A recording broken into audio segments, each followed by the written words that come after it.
As the founder of the Tyrell Corporation, Eldon Tyrell had access to unfathomable wealth, power, and technology. In order to colonize and explore habitable areas for off-world colonies, the Tyrell Corporation manufactured replicants. These replicants were just like humans, although often possessing superior strength and greater or equal intellect in comparison to their genetic designers. The Nexus 6 variety of replicants produced up until 2019 possessed strength and intellect, but were not equipped to live longer than 4 years in an effort to curb rebellions and limit their danger. Tyrell developed Rachel along these Nexus 6 models, although including significant differences. She was implanted with memories given by Tyrell's niece to better control her. Falling back on memories gave Rachel a sense of reality and purpose, evening out her emotions and testing to see the effectiveness of such an experiment for future Nexus 6 models.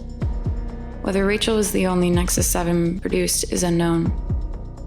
Tyrell also gave her more than 4 years of life, the exact amount remaining unknown, as she died in childbirth on June 10th, 2021. Given that Rachel had implanted memories and was not told that she was a replicant, she believed she was human. Private log start Delta 9. And Mother, I want this filed under Orchid. You've cleared my afternoon? Yes, sir. Well, this had better be worth it. Do we have the room? Yes, sir. All right, let's see what you've got. Pull up G12. Yes, sir. Analysis of the data provided by Dr. Jeffries and Dr. Iris from Project Caduceus brought back many previously unexamined notions of C66. After collating, I've identified 13 viable candidates for the placement of the radiation mapping array structure installed inside the Black Egg. These sites are all within the broadcast and rebroadcast margins, and more importantly, all have been turned down for atmosphere processing in the last 2 intracycles and are on the YU blacklist. What about proximity to Zone 4? All 13 candidates have roughly equal distance to the signature zone designated number 4.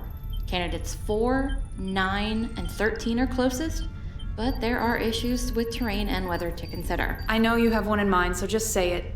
I believe LV-213 is worth close examination. Probe data indicates breathable atmosphere. It's all mountain ranges with a thick fog concealing steep cliffs. It's dangerous, inhospitable, and the last place anyone would want to terraform. Selling it to the board will be tricky for multiple reasons.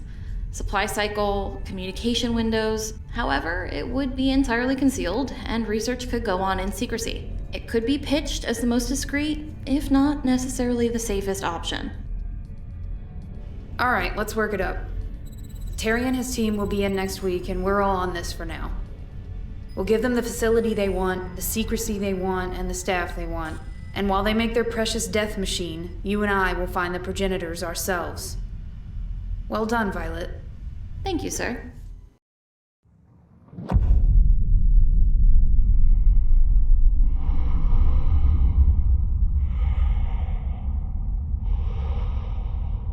Do you know that I can hear you?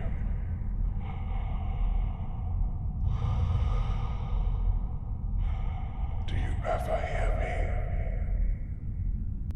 I found them.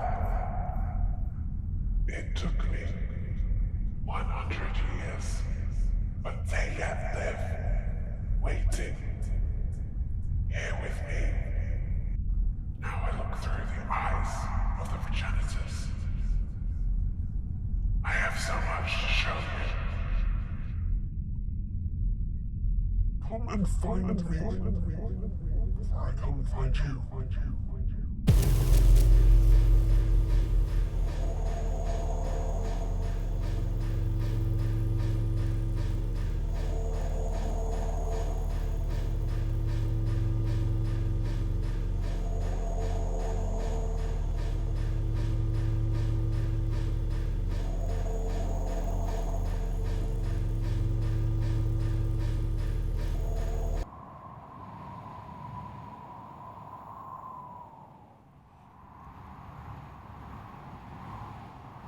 I have so much to show you. I have so much to show you.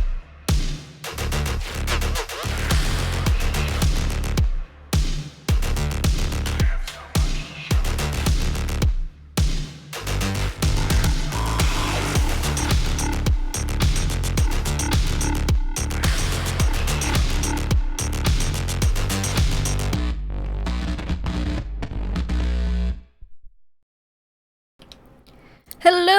welcome everyone to this month's episode of Aliens Shoulder of Orion. I know I'm excited to be here and am here. I hope you all are excited as well. So let's go around and let's say who we are, who we're playing, and how terrified are you of the egg, the black egg? I guess I'll start because I'm already talking. Hi, I'm Lindy, and I'll be playing Captain, former medic, still kind of the medic though, McKeelson. Definitely on a scale of like 1 to 10, it's like a 9.5. This lot unknown, don't like it. Supposed to retire months ago, was only like 2 weeks away from retirement, and then bullshit happened. Paperwork was lost. It was very tragic. Someone who is not as far away from retirement though, or doesn't care as much about the retirement, doesn't have their heart set on it perhaps as much. Perhaps they do more retiring than retirement, would be Granger. Deception check. How are you? Oh, I was wondering where you were going with that. Yes, I'm doing great. Deception check, I'm playing Hank Granger. He is a company man with Weyland-Yutani and is best known for his retirement of some of the most dangerous and disrespectful synthetics to ever go well beyond their expiration date. Let's see what happens when we meet one that's 150 years past. Back to you. You know, I eat food past its expiration date all the time, and I've been fine. Someone else who's done this would be just Shiny Pilot. Blaze, how are you? Good. I love me my leftover food, especially when it's past expiration time. Usually it's just fine. Give it a try, people. Live dangerously. Come on. Or don't sue us. But we're just saying what we do. I'm kidding. Yeah, I'm kidding. And welcome to Spaceverse, where I'm playing Blaze, and he's a career Marine. Been in there, done that. Been a while. He's a mix of Hudson and Hicks from the Aliens universe, and looking forward to playing with everybody tonight. Thank you. And then we'll just hop on over to someone who I know is looking forward to playing tonight, Nagasaurus. How are you? Looking forward to and dreading, because, you know, it's aliens. Hi, I'm Nagasaurus. I'll be playing Violet 6, the synthetic human, who's 150 plus years old, has 3 synthetic aliens that she controls, has done some sneaky shit to a ship, recently found another sister, and is ready to, not ready. I mean ready, but not looking forward to going down to the black egg. So, let's get going. Let's get going indeed. Someone who I know is eager to get going would be D20 Coup de Grace. Brewer, how are you? Yes, that's me. I'm D20 Coup de Grace, and I'll be playing Corporal Red Brewer tonight, and, let's see, as the personal agenda on my character sheet says, I'm ready to terminate all threats, then party. That, that's easy, I like that. I like that motto. And how are you feeling about the egg? Black egg? You just ready to terminate? Oh, I'm scared. Very scared. Okay. But my character's cool. Cool. I like having that distinguishing difference. Both me and my character are not cool, but we're gonna go through with it anyway.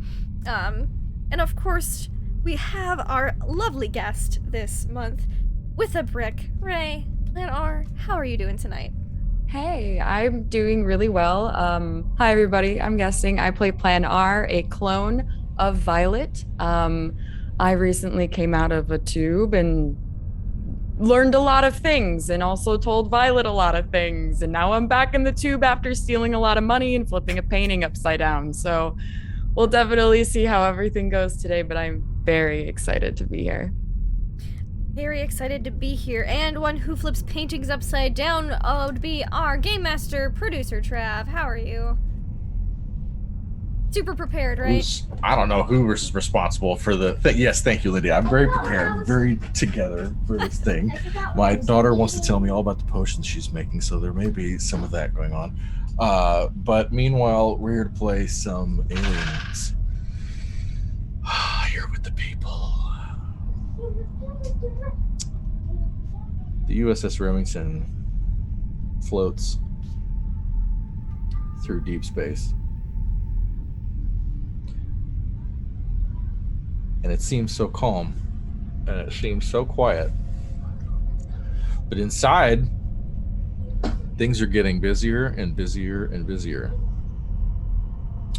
Previously, on our last show, I'm going to attempt to give a rough recap here. Basically, Violet had 10 months alone on the Remington while the crew slept on its way to this planet whose name is, I want to get the planet right, LV-213.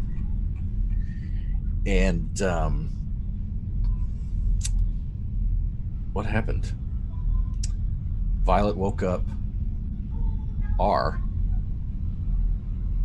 and they had orange juice and black tea, and sure enough, the company man who has secured a clone of Violet's sister, Rebecca Steelman, has a box full, a whole lot of secrets in that office, and they went rifling through that. Meanwhile, our Marines dreamt. Blaze dreamt of. Blaze, remind me, what was the setting? I'm trying to remember. What was the setting of Blaze's? I actually try to remember myself. You're catching me at a bad of time. shifting I know. scenes. Oh, that's Yes. right. It was a lot of shifting the scenes. It Felt like you very could busy. catch it, get ahead, but never get caught up type feeling. That was the urgency, the sensation. That's what it was. Yeah. Brewer was at a barbecue with his whole family, flipping burgers, feeling great. Steely Dan on the radio, and yet there was Thompson in full military fatigues, asking whether or not they were going to die. Something odd about him. And McKeelson tried to have mac and cheese with someone in very familiar boots. Boots that they've seen knocked before, and yet something was wrong. And she couldn't wake this person up off the couch. Something had happened. And then she woke up. And then Granger, remind me one more time too, what was Granger's dream about? Granger was back on Mars during a synthetic revolt in which it's possible that his wife and child were killed. And there was also a connection between McKeelson and Violet near the end, that weird morphing of dream reality. Oh, yeah. So we pick things up as Violet. Violet, what are you doing? You put R back to sleep. Mhm. You had woken up the core group. You're certainly Alpha Company. You know, certainly Yeah. these So people. Who was I still asleep? I woke up McKeelson, Blaze, and Brewer first while R was still up. Right. And then we woke up Granger. Right. And then we woke up the core, like the original Marines that were with us. And then I believe we put R back to sleep and everybody else started waking up. Yeah, we woke up everybody else on time. Because if I remember correctly, Shittingfield? Whatever? Yes. Killingford. Yes. Yeah, that guy. Shillingford? Shittingfield. Yes. Yeah, notice the painting if I remember correctly. Because it was put. Because he had it upside down. Because he's wrong. Yeah, he had it he's- upside down, and he's dumb, I yeah. So I found a bunch of stuff in his locker, took it all out, and then put it right side up so he would know that something Didn't you happened. write a note too? Did. I did. I put a Yeah. sticky note on the door behind it, and it was like, I know, or something Yeah, like that. It yeah. was like, I know what you did. And then I put the painting right side up, and then you put me back to sleep. Yeah. And then everybody else woke up. And then you woke up everybody else. Yep. On schedule. When they were supposed to get up. And the episode ended with Shillingford in his office saying "fuck" in front of the painting. Yeah. Mhm. Yeah.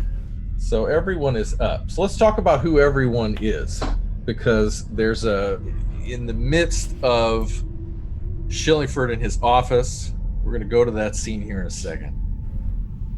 But in the midst of that, the Marines are waking up, and this is my favorite. This is one of my favorite scenes. You know, this is everybody, you know, put in their tidy whities and in their tiny white under things, moving around, doing pull-ups, fucking with each other, talking shit.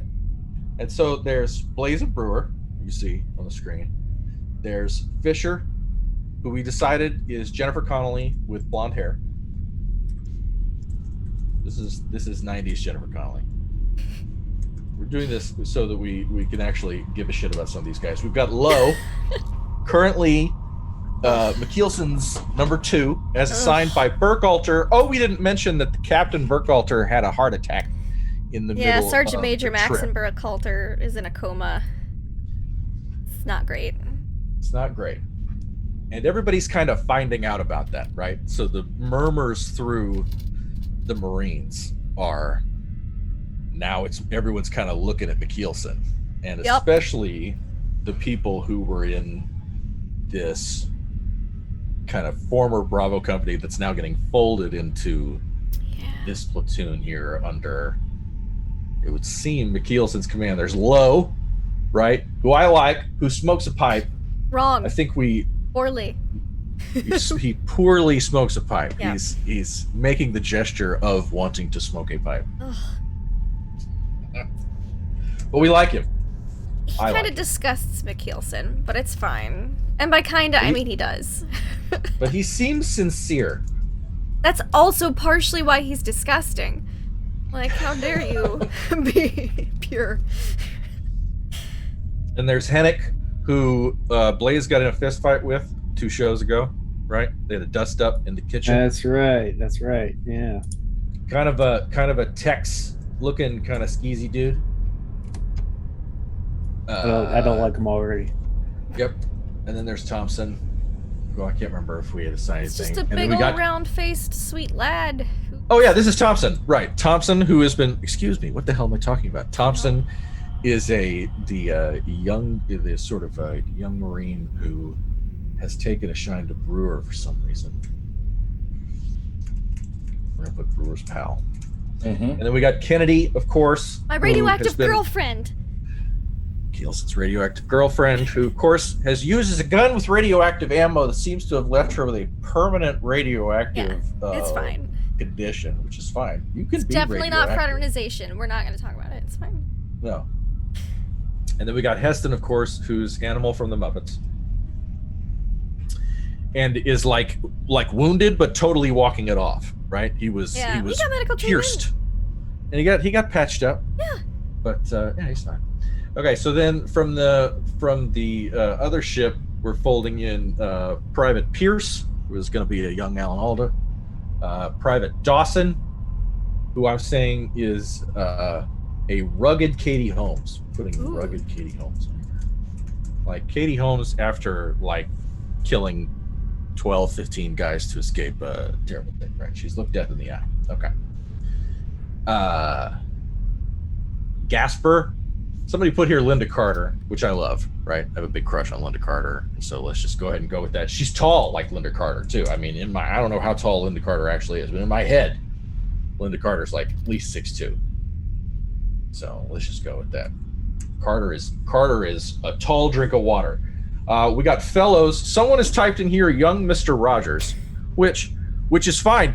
If you watch old episode like the black and white Mr. Rogers, which I have recently, is a dashing young man and could have held a pulse rifle, I think. You know, And I feel like would be a really great teammate with Linda Carter. That's all I'm saying. I think so too. This is classic 70s television, and I don't see anything wrong with it. And then we've got October. I haven't seen The Expanse, but this is Bobby from The Expanse. So fans out there, great. She's great. She's awesome. She kicks ass.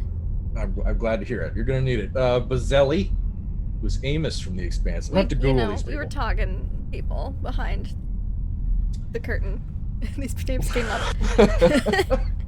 Got Private Strong Blossom, who I am casting as a 1990 Ninja Turtles movie young Sam Rockwell. Regula Amental.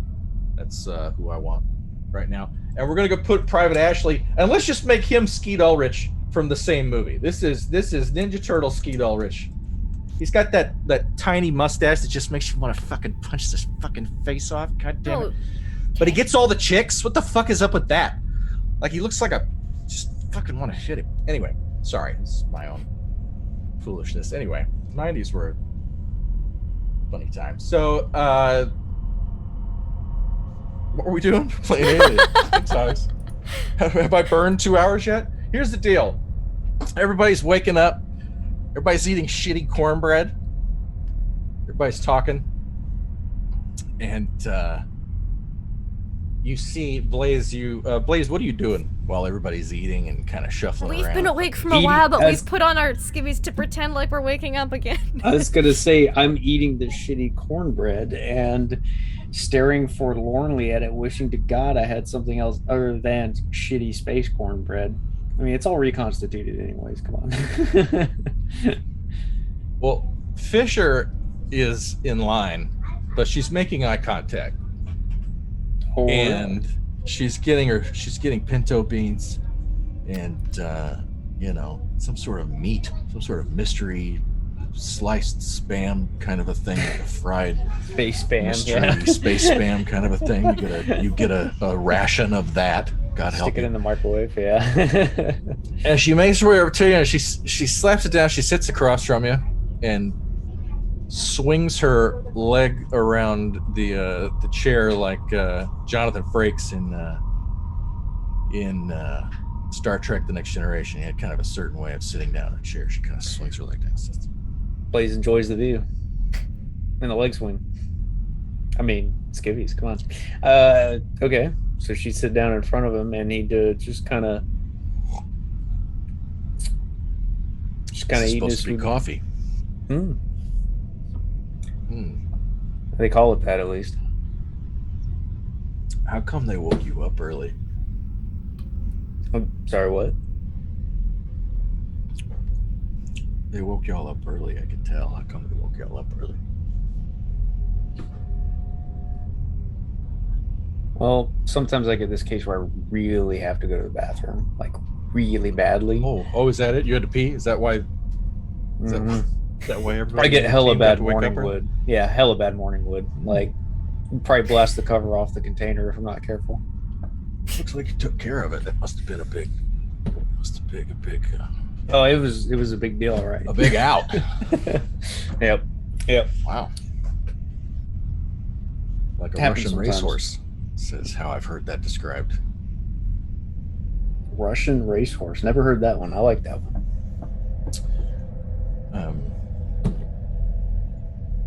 She kind of looks left and looks right. What's the op? Op? Yeah, what's the fucking op? What are we doing? How come y'all have a look on your face? It's a cornbread. It's the cornbread. Y'all knew that this was. That's great. Yeah. Look, there ain't no op. Just trying to figure out, I guess, what now? What next? Listen, me and Hennig, even Thompson, we've been through a lot. Yeah. A lot of extended urban pacification, various spots around the galaxy, and I'd like to keep the surprises to a minimum. So, if there's something that you think that we should know, I'll let you know.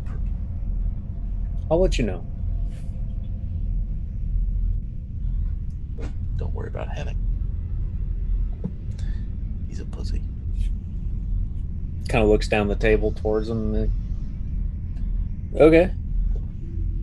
If you say so. But he'll keep you from dying. So. Well, I guess we all got to die someday, at least. I don't think you'll be able to keep me alive indefinitely. That's the spirit. And so you guys eat your beans. Blaze would share the cornbread if she wants them, just because Blaze is tired of the cornbread. But maybe he could go halvesies in on that fried spam.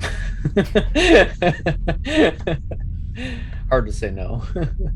And one person who maybe isn't in the room right now is Brewer, because my recollection is that as soon as they woke up, Brewer told Thompson to meet him in the armory. Mm-hmm.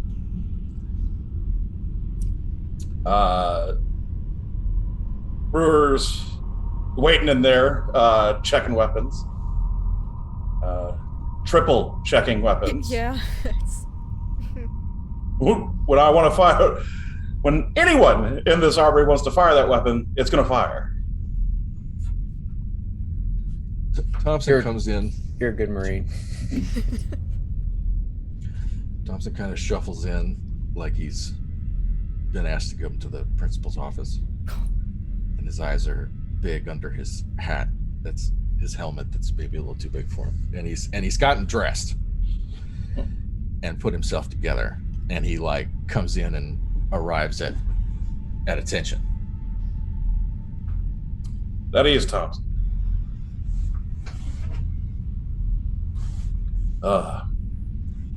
You get plenty to drink? Neat? I ate, sir. I didn't want to drink too much. I didn't want to have to use the restroom during our meeting, sir. We shouldn't be that long. Just remember to keep yourself hydrated. Yes, sir. Are we doing an inventory of ordnance? Yes. Why don't you help me check these weapons? And I'd be delighted. And he approaches, and he knows what he's doing. have you been in through some shit? Yes, sir. We've been through 3 distinct urban pacification sorties, and most of our unit has survived. And just a lot of skagged out drunkards on backwater planets who think they should, start a little club all to themselves, and then people start getting killed, and then they call us. Mostly just a lot of wackos with knives. Well, where we're going, I guarantee you're going to see things you never wanted to see. But if you keep your head on straight, we'll get through this.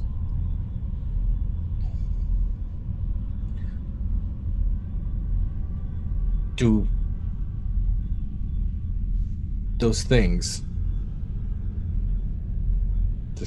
those big purple things. Ah, yes, you've seen those. I didn't know that those were real. They're real. But they ain't the worst you're gonna see. Sir?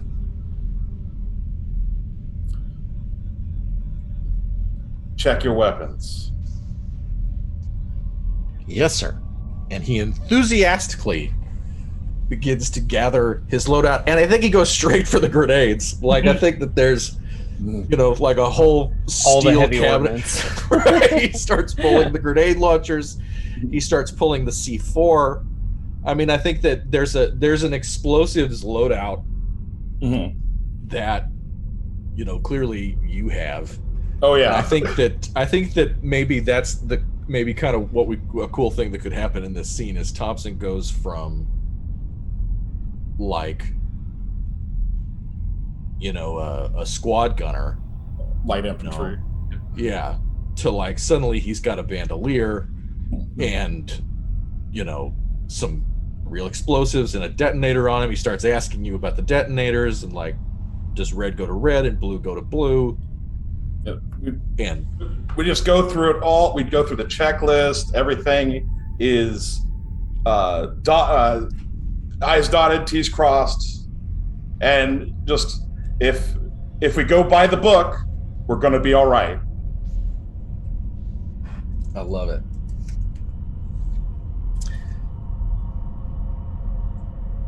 And you catch him glancing at you from time to time, and he's fighting a wry smile, but he does not allow himself too much of it.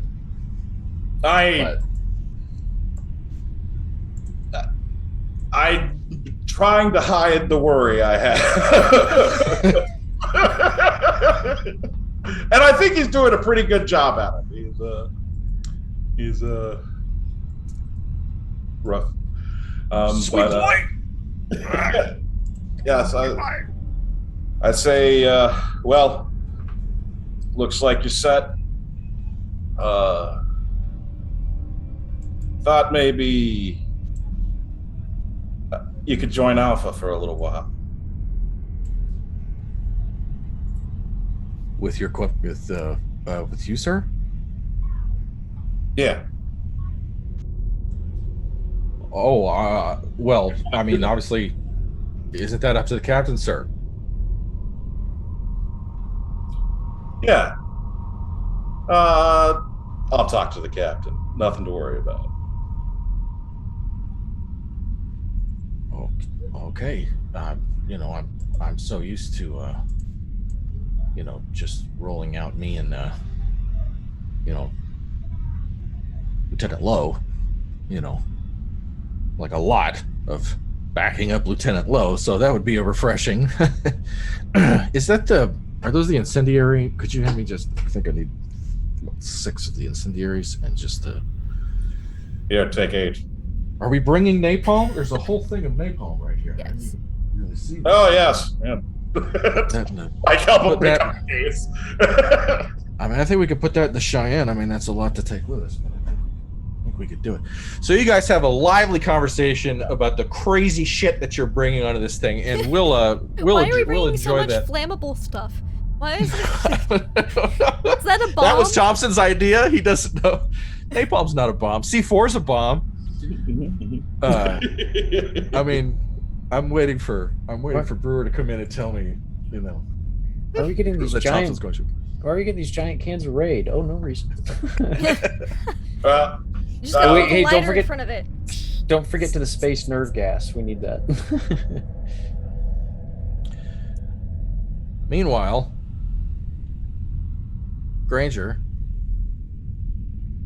what do you do? You notice Shillingford slips away after he wakes up, and you register it because you guys were in pods, like if not next to each other, within the same bank on the Ephesus, which is in the hangar bay of the Remington. So what does Granger do in the hour or so after he wakes up? I mean, the hour or so after Granger pretends to wake up? Yeah. Yes. Okay. Yes. Yeah. Oh, God, starving. Yeah, right. Ooh. Okay. Really gotta. Yeah, no. No, I think Granger noticing that Shillingford is sneaking off and knowing that the captain suffered a heart attack, you will probably find a reason to just follow him. If it's too out of the way and it's too obvious that he's following, he'll detour over and finish prepping his gear. But how close do you get to his office? I mean, do you go up to the door? How do you see him go off in the he just direction goes of into his the office? Yeah, he's headed off, and he'll knock on the door. as you approached, you hear him swearing audibly through the door. Hey, like, no. Fucker. Hey, Terry, you all right? Bad tube time there? And the door opens. Yeah, hey, buddy. Come in. See, Okay, yeah. he shuts the door behind you. And as you look, you see the painting on the wall has been set to the side. He has a wall safe that is open. He has Didn't you change guns. the combination? Oh wait, no, it isn't open. Yeah, that's right. She changed the fucking combination. That's right. So the It's painting the wall safe. the painting's on the thing, and he's like That's right. Thank you. I have this. I even have that written down. He's like hitting buttons, and he comes back around his desk, and he hits another one, and it goes, it's like, motherfucker, fucker. You know, the definition of insanity is trying the same thing over and over and expecting to get a different result. We have a You strike all right one there, against bud? this- we have our first strike. We have our first strike. I really didn't think it would happen this quickly. I don't understand what you're saying. You want This to is fill my- me in there, boss? This is my private wall safe. This is the executive suite wall safe. Someone has changed the combination and left me a cute little note. Just a cute little note here that says, "Found it." Right? What a funny joke. Our company property is playing on the operations director of the company. The mission. Look, Terry, sit down, take a breath. I mean, you're human, aren't you? Pardon? Master of your own domain, right? Was that a Take a Blade Runner breath. thing? I mean, Just asking maybe the people to put human out captain, of maybe the nowhere? captain thought it was important to reset the password, and with his heart attack, it's not really trickled down to you yet. How do you know it was the synthetics? I don't know. I'm gonna have to go check the cameras. I gotta talk to Mother. I should have gone straight there. There you go. See, you're overreacting right now. There's gonna be, I'm sure, a perfectly logical explanation for all this. Look, I know you're excited. We're about to hit the egg soon. It's gonna be real dangerous. Lots of people gonna die. I mean, It's no. We loaded in way too much. Nobody's gonna fucking die, dude. It's look. basically a big microphone in the middle of nowhere. I mean, there's some other, there was a lot of experimentation. There is a lab, but all of that was shut down and stripped. Right. And that's Right, what I read in and- the report. I mean, I wasn't there for it. They let me go. I was taken off the project about 6 months before they actually locked it off. It's not the point. The point is my understanding is that we're just, You see the notes It's on mothballed. Jeffrey's operation on the last planet we were on, right? well, yeah, but that was an active laboratory. I mean, the guy, until it got Right. nuked. And you then know, they loosed all these morphed creatures out there that are perfectly deadly and created an agreement with another alien race to hunt them so they could share the educational benefits of watching all this. And you think that egg there, that microphone you're talking about, is perfectly clean. with all due respect, Lieutenant Granger, I'm more familiar with this particular laboratory than yourself, and the specimens that were studied on site, believe me, they don't leave any of that stuff behind after they lock the door and lock the door and leave it alone. They don't leave any of that crap behind. It's worth it. Have you ever watched any of the combat capability information on the XX-121s? Yeah, we watched it together. Yeah, of course I do. Yeah, you know the actual damage capabilities one of these things has. How do you know that there were ever XX-121s on site at the Black Egg? Because you wouldn't have got us to bring you wouldn't have brought us along. I mean, our only skills we have is, well, I won't say myself, but I kind of associate myself with the group now, but the only skills the Marines I'm associated with have is screwing up and killing aliens. And with all these other Don't put that Marines in your here, report. we won't be screwing up much, but we will be killing XX-121s, I guarantee you. Or whatever they spawn now. Now you're getting excited. All right. No, now you're getting excited. I'm pretty much expected not to survive. That's been my general existence for the last month. Well, month that I've been conscious. I'm gonna go talk to Mother, and then I gotta get something to eat.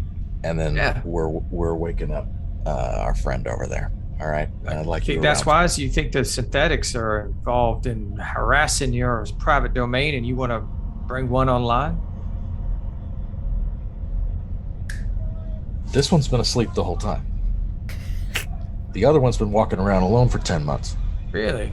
And you honestly believe? I see. This is why I think you're wrong. But you honestly believe that if the synthetic you think did all this was able to get into your safe and go through all your shit, they didn't find your secret drawer too?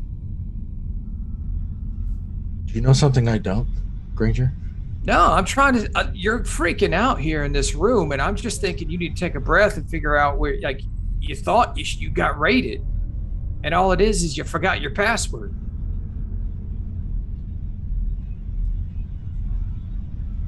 I mean, you're focused on one thing when if they got in here and did what you think they did, they got to everything. Uh-huh. So. And he walks right over to the wall, and he looks at it, and he pushes some buttons, and the capsule slides out of the wall, and there she is, and he like leans over. I gotta check the goddamn tapes. And he like walks up and he gets too close to you, and he's like, I swear to God, Granger, if you're covering for this synthetic, if you can't do what needs to be done when the time comes, I swear to God, you're gonna watch me kill her, and then I will deal with you. Son, you better back up off me right now. I've got grudges older than you. You don't scare me, old man. This is worth too much to me. Oh. Yeah, I don't have to scare you. I know where you're going in a couple hours. Oh, you do? Yeah. Look. You and me are pals. You and me are on the same team. Yeah, We don't need we're to square buddies. I'm trying to need to help square you, up. and you're getting all in my face. I'm sure you can agree that we have a situation. Look, get yourself something to eat. I'll see you in the kitchen. I'm gonna go talk to Mother. And he slaps your shoulder, and then as he walks out, he hits a button on the wall, and the capsule retreats into the wall, and the panel shuts. And he leaves. I grabbed the note that was left for him, put it in my pocket, Okay. and just head to my private locker and go get dressed. You ever seen Violet's handwriting? I've seen several bits of different versions of the Violet model's handwriting. I think it's different handwriting. I think you absolutely notice that it's different handwriting. He just All right. smiles, walks out happy that Schillingford is shitting his pants right now. So, McKeelson, Aye. Marines are awake, eating Great. cornbread. Where are you for the first hour of everyone else being awake? Doing Sergeant Major Max and Burkhalter's job. Like, every time we wake up from hypersleep, somebody dies or goes into a coma, and McKeelson has to pick up that responsibility, and they hate it. So, very grouchy, very grumpy, just going along, doing all of the... Imagine there's like a clipboard on like a pad of tasks that need to be done by whoever is in charge, and that person is in a coma, so McKeelson's doing that stuff. Probably like a piece of cornbread, like just like grabbed that and is just going through the list, walking around ship, making sure everything's good. Messages Violet, because you know, Violet's school. Violet's McKeelson's best friend. Just, Cool. hey Violet. Yes, hello? Yeah. So, I got a quick question for you. Mm-hmm. Do you think that perhaps we could do like a demonstration with one of your aliens that you've got, showing them that maybe how they've kind of operated up till this point, so maybe we don't all die, just some of us die.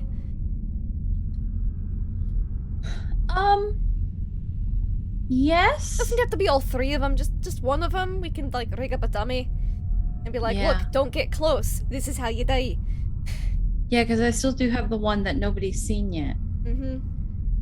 But yeah, I could do that with one of them. Do you want me to do, like, non-lethal? Like... Oh, no, we're gonna get a dummy. We're not gonna use actual people. That's That less way they fun. can see how lethal it is, perhaps. And I think they would see cautious. it's more lethal if we used actual people. All right, perhaps we can do a non-lethal Like a demonstration. demonstration. With Yeah. someone, and then what it would look like if they're not restrained with, like, the dummy to see. Yeah. All right. I think that's a great idea. I can Okay. absolutely do that. I'm doing some stuff with the systems right now. Can you give me That's like fine. Oh no, I'll half an get, hour? No, I've got to go through this checklist as well. I'll grab some, like, ballistics gel. That's, like, fairly similar to human density. So Okay. Yep. Yeah, I'll set up something. I can do that. He's fucking bloody in charge. Fucking, why did Sergeant Major have to go into... Oh, sorry, comms are on. Then... Okay, bye. And I think she just checks through everything, and then they... Once done with that, they go in to see how everybody's doing in the mess hall, eating. Maybe grab some more food Okay. before setting up the... Everybody's dummy. eating. And then this dummy thing, I'm looking forward to this. We're going to get back to that.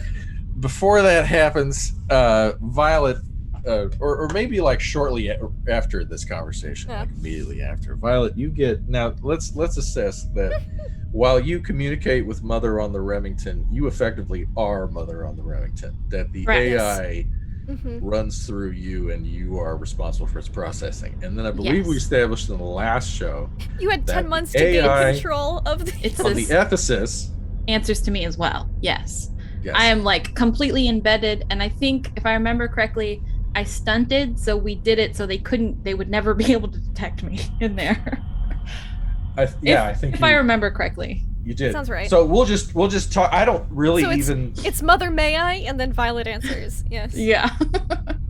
because Shillingford does not attempt to route Mother. So I'm No. not going to have him make a contact roll. The fact is, you hear him talking to Mother from the Ephesus. Right. He's on the bridge of the Ephesus. He's at a console. So And he's like requesting to check the tapes. okay. So as part of like when we put R to sleep, Violet would have I didn't say it last time. I was gonna say it before we started, but things got away from me. Violet would have edited all of the This security footage for R to not be there at all. For us to all wake up when we're supposed to. Yeah. Is that should I roll for that? Is that something I need to do? No. Okay. No, I think it's well within your abilities, and you stunted on the roll we made a month ago, and I think that's fine.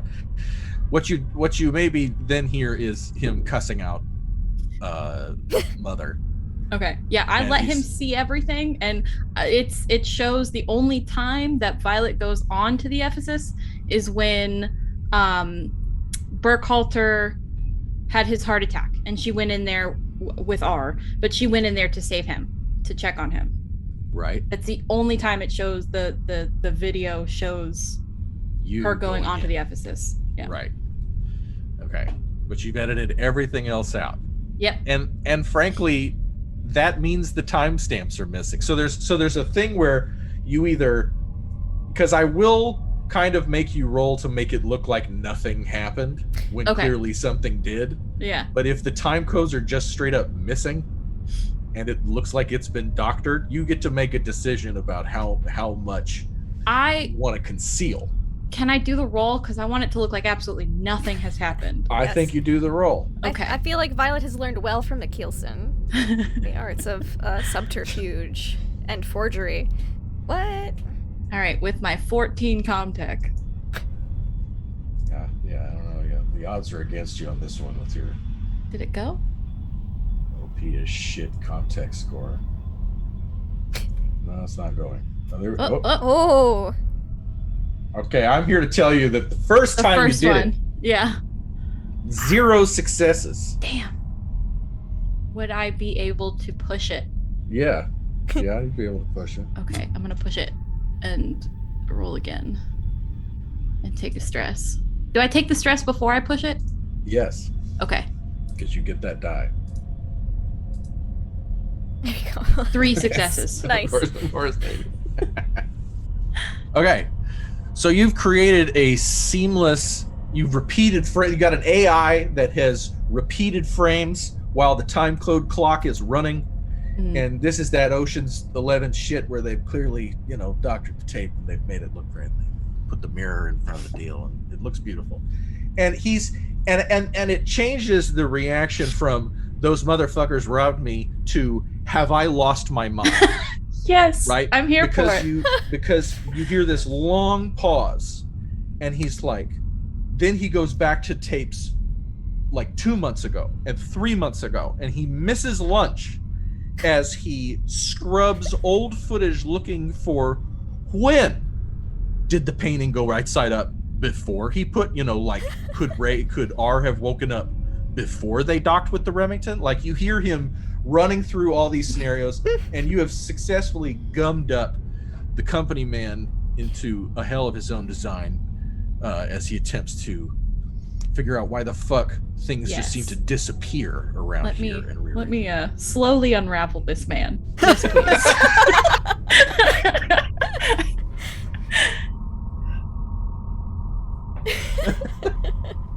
Okay, I'm gonna keep playing the game. All right, here we go. So then he emerges to find some sort of bizarre demonstration going on. So let's cut right to him. He hasn't eaten. He hasn't really gotten dressed. He's in he's thrown something on, right? He hasn't tucked in his pink polo shirt.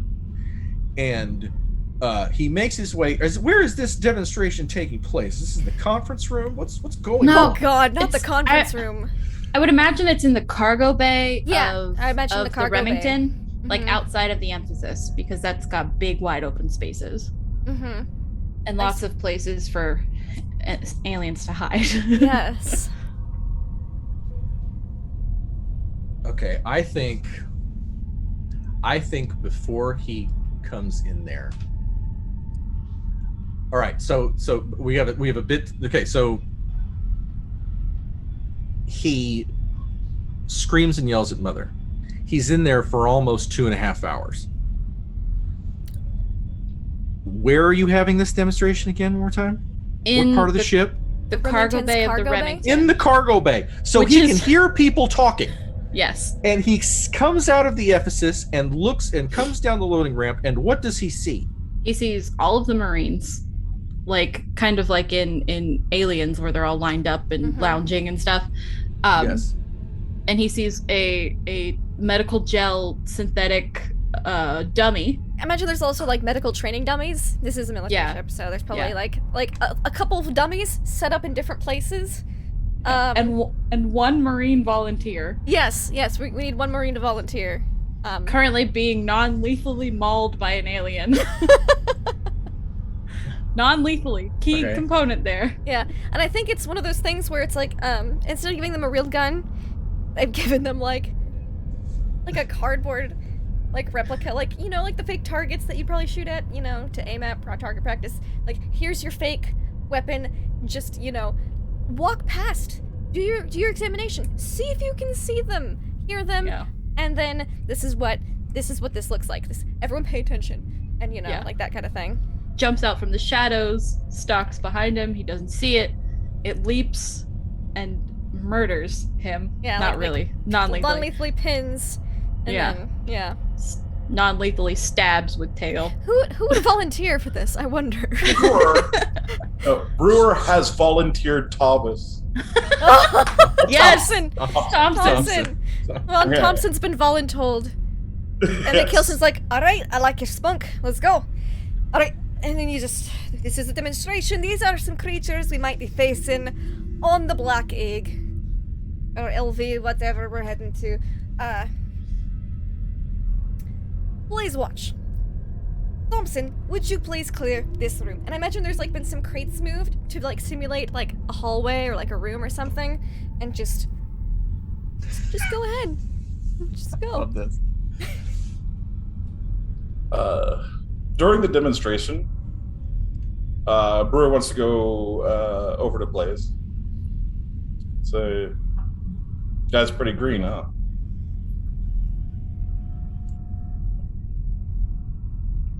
Blaze. Sorry, I was trying to finish typing the note.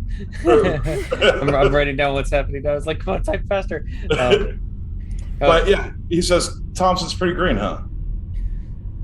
Yeah. Yep. I think they're all a little green. Yeah. Well, look, earlier he kind of leans in conspiratorially at the chow hall. Had Fisher come up and talk to me, wanting to know what's going on, and seems to be in the know that we've been up for a bit. Didn't say anything about it, but they're suspicious. They have every right to be. Mm-hmm. Yep. Well, should we think we should like pick a team of prospects? Think that we could have work with us, so to speak? Yeah. I mean, don't get me wrong, we're all Marines here. Not trying to separate anybody, but I don't know if all of these are going to make it. I've been worried about that too. In fact, I was wondering, I mean, you know I always have your back, right? Because I got yours. I was wondering if you'd join Bravo for this one. It's fine with me. Yeah. He punches him on the shoulder. Blaze just rocks with it, kind of gives him a nod and gives him a good solid just boom, punch back on his opposite shoulder. All right, well, let's get at it then. I need some help.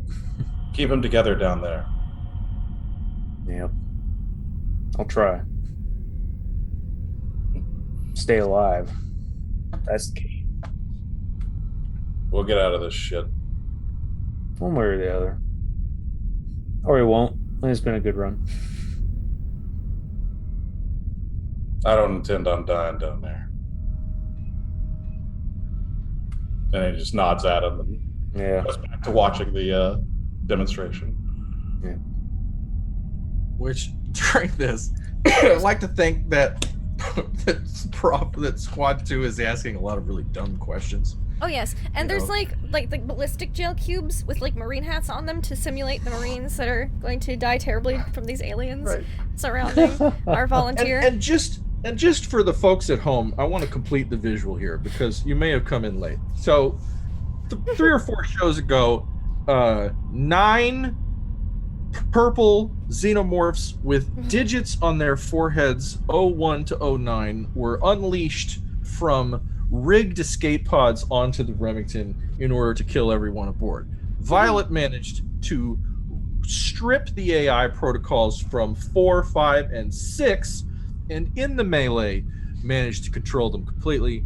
And they are Razor Claws aliens from the Konami Alien vs. Predator video game, and they bleed white and are completely synthetic and basically follow Violet around and obey her commands. So now that we brought you up to speed, they're having this ridiculous thing, this demonstration here. I love this, and I think that, you know, who knows if we encounter one of these things in the field, and I just think the likelihood of that is low. It's just maybe they'll get a +1. I think that's kind of fun. Totally low. Yeah. So like, there's got to be some. Yeah. Now you've trained up. I think that's brilliant. It's a shame that you'll be fighting gremlins, harmless mogwai that if you get them wet or feed them after midnight, they turn into rambunctious, troublemaking green gremlins. That really, this will be more of a comedic romp than a murder fest, I think. Anyway, now that I've spoiled the rest of the campaign, here's now I'm just envisioning Colonial Marines going at it against those little guys with pulse rifles. Okay, they're all playing poker. Yeah. Okay, so. We're all watching a movie, throwing popcorn. Okay, or aliens. So while these things are doing this, Shillingford comes out, sees what's going on, and his eyes go wide. And I'd like to think we have this big wide shot, and in the back, just in focus, the company man comes out in his now half tucked in pink polo shirt. Everyone's at least somewhat dressed by this point, except for him.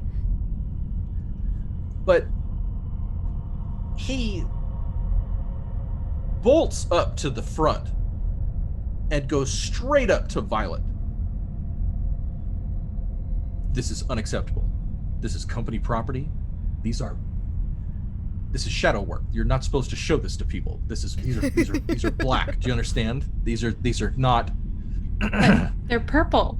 Can I just get everybody's attention for just a second? You know, I am so Excuse glad me, that we we're are having running this. a demonstration here. If you could I just see wait that. until What the a demonstration is great finished. opportunity to educate the troops here on some About the of potential dangers ahead. I agree. Yes, and it's a good thing that these training dummies were created for just a training demonstration. You know, obviously these are Bar stools facsimile with a representations chunk of ballistic gel and a marine of hat. what something like this could be capable of. But the notion that this is anything other than, you know, I mean, these things are, and he walks up to one of them and, you know.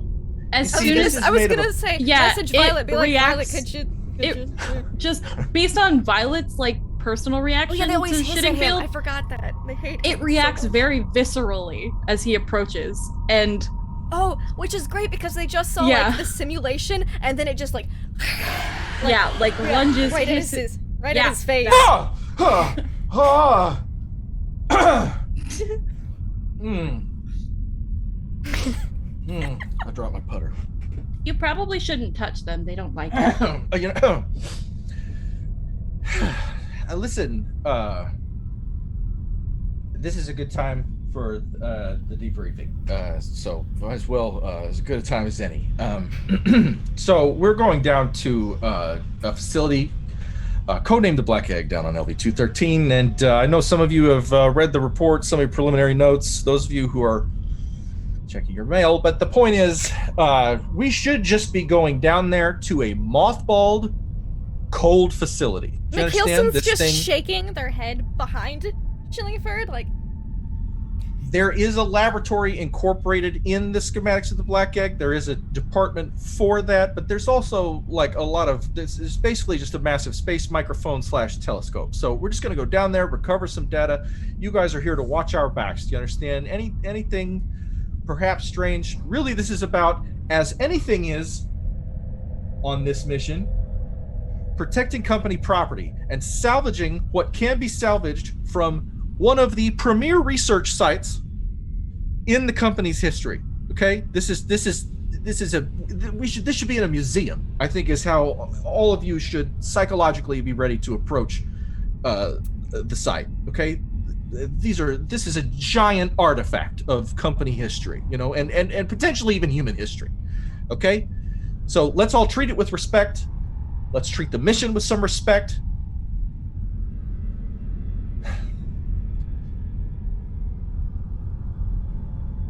And he trails off, yeah, and I was his gonna say hand is shaking. McKelson is standing there, like, waiting for the, and when are you gonna treat the people who are running this thing with respect? But doesn't say anything, just sits there and is like shaking her head. Captain McKeelson, perhaps you'd be ready to give everyone their prep instructions Aye, which is for what the I'm drop. doing. And then I'd like to see the captain and Violet and Granger, and let's see, I want let's get Fellows and Gasper. I need you all in my office on the Ephesus in 10 minutes. And he turns on his heels and walks back into the Ephesus. And McKelson After just say, scooping up his putter. 15, we have to finish the demonstration. And I'd like to think that the end of the demonstration is like the ballistic dummies get eviscerated by the one that just snarled at him, and like maybe Yes. some of the ballistic shell Yes. falls like 100%. lands in front of Terry with like the hat Please. rolling, and All just the to freak shredding. him out a little bit more. 100%. And this is why we try to And- avoid melee combat. And while that one is like attacking the dummies, the other one that's been kind of silently lingering, number six just very silently follows after Shittingfield, and he doesn't notice because you can't. They are very quiet. Doesn't go into the ship, just kind of stalks behind him so like the Marines can see how stealthy they are. Love it. Hey, Cap. See. Okay. Like, alright, and of course, whatever, the company man said is obviously relevant to this mission, but also, keep alive. Look out for each other. We have to have each other's backs. Because that is what Marines do. Yes, Brewer. Thompson's gonna be joining Alpha. If that's all right with you. But looks at the list, like the list that Sergeant Major Max and Burkhalter. I'll rearrange some things. Did well in the demonstration, Thompson. Which I'd like to hope that Thompson did not piss his pants during the demonstration and being fake mauled by an alien. But even if he did, I think Kilson would still say, "Great job. Thanks for stepping forward and volunteering, Thompson." Thank you, Captain. Alright, so we'll put,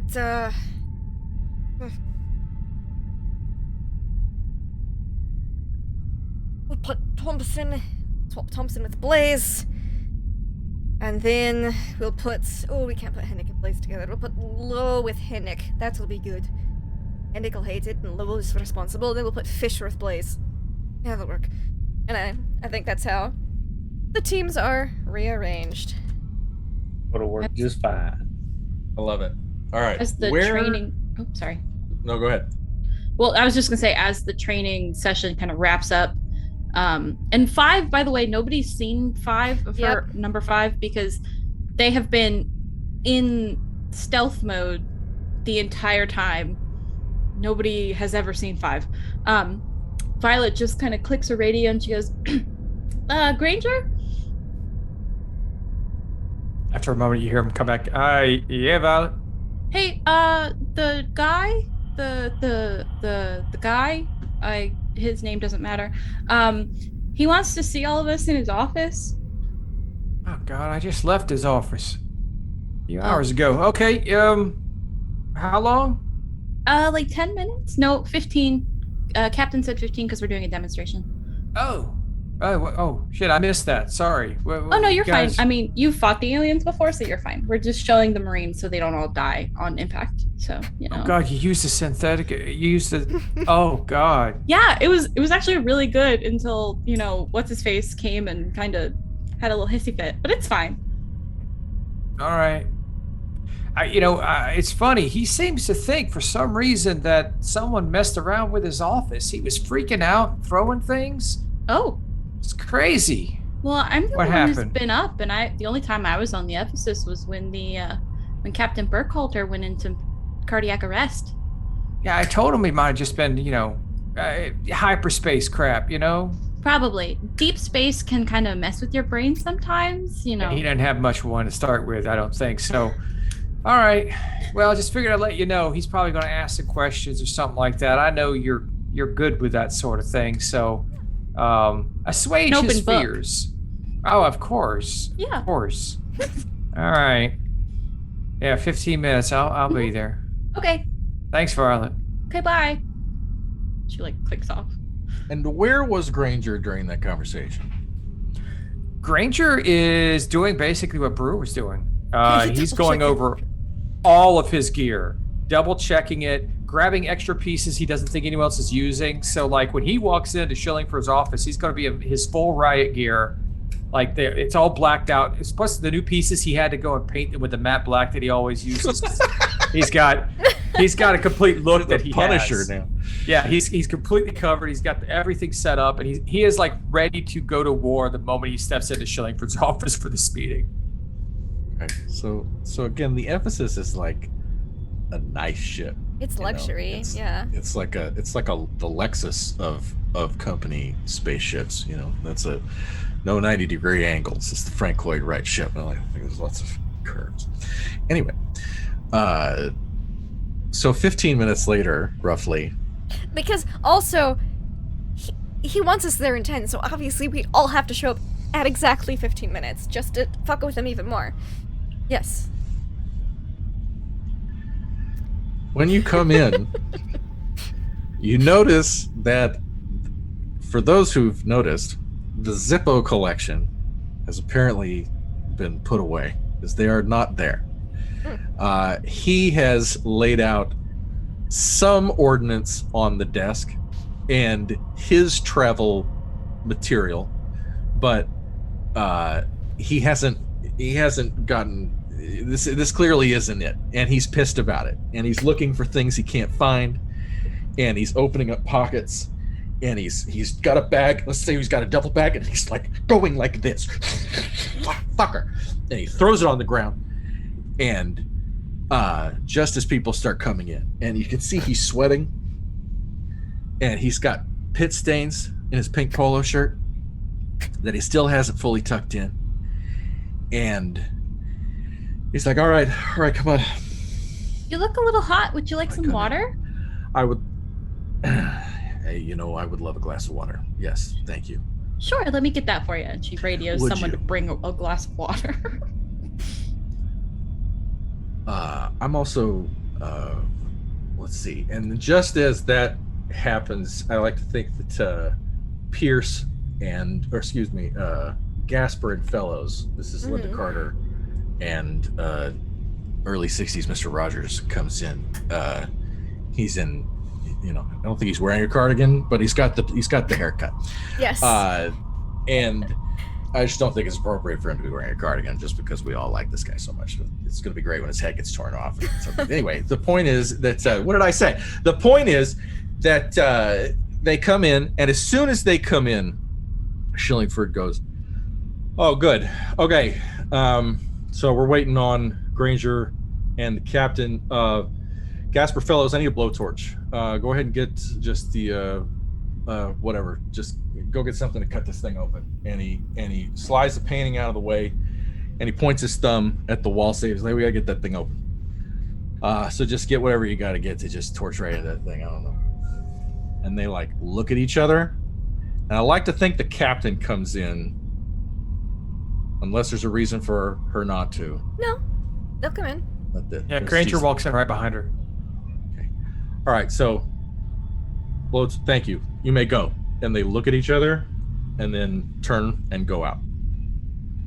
And as they do, he clears his throat and he leans his putter up against the wall. He goes, okay, look, I'm gonna level with y'all. I'm not well liked. And I know it. I know how I'm thought of. Okay? I know how I'm thought of, and I understand that this is a pain in the ass, and I understand that we all have our own agendas, and that no one wants to die, right? I get it. Okay. I'm trying to save my boss. I don't know where she is. I don't know if she's safe, and if her notes are any indication, she found something amazing. And I'm not here to cash it in for money. I'm here because I care about this person. Okay? So, anybody got something they want to say to me? I'm an open book. But we're not going to steal from each other. We're not going to lie to each other. Of course not. And we're not going to we're not going to freely destroy company property while I'm standing here. And that, you could check the rules, you could check the regulations. Captain McKeelson, you are here to defend this company property and to assign your troops in its defense. And if we want to have 3 experimental weapons wandering around here like they're pals, only 2 of which I've spotted, if it's in the pursuit of finding out what happened to Rebecca Steelman, I don't give a shit. I really don't. Okay? Okay? Are we all clear? 3? Oh, I've only seen 2.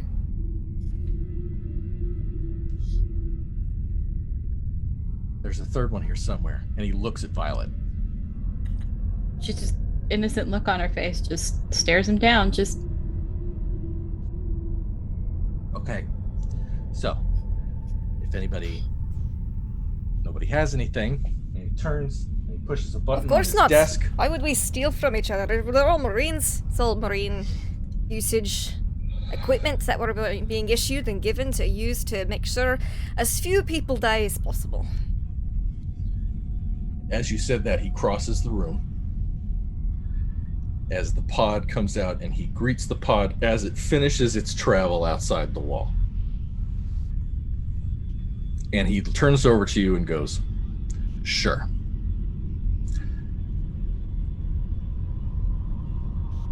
This is a clone of Rebecca Steelman. Oh. I went to great trouble and great personal expense to secure it.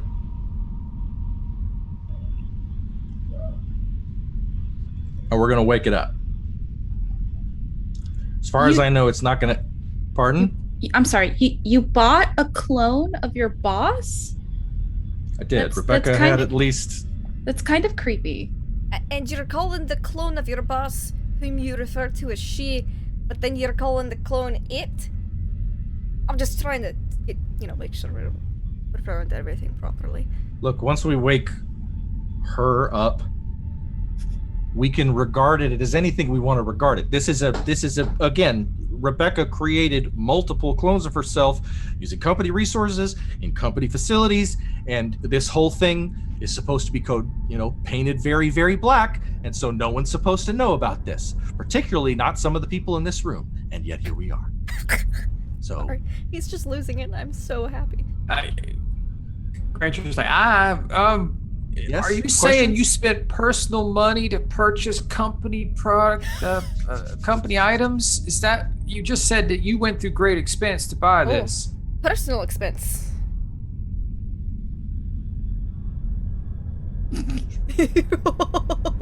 I'm just trying to understand exactly what sort of company resources we're using right now. That's an excellent question there, Granger. Probably because you're also a company man. Perhaps we should wake it up and see what existential offerings she has to share with us. Because the fact of the matter is, I ask you, which is worse? To conceal clones to pieces of yourself. If you were to double yourself, triple yourself, if you were to take yourself and copy it, for it to be owned and locked away behind a door, you would prefer that I not rescue at least one of them? Let me just play something to you. All we have to do is take this person down into the orrery in the Black Egg, and she will know exactly what to do. Rebecca programmed all of them to know exactly what to do with a particular piece of equipment. All we have to do is get this down there, and then she'll do the rest. And it's going to be fun to watch. I have a question. I've been waiting a long time. Yes? Thoughts, Yes. comments, concerns? Yes, thoughts, comments, and concerns, actually.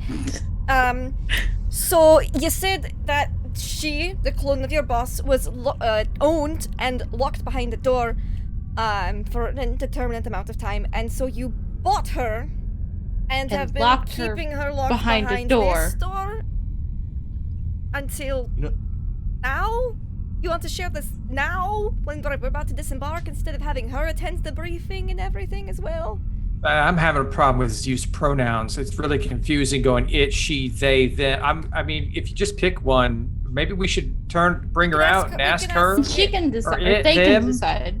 Perhaps yours is not to wonder why.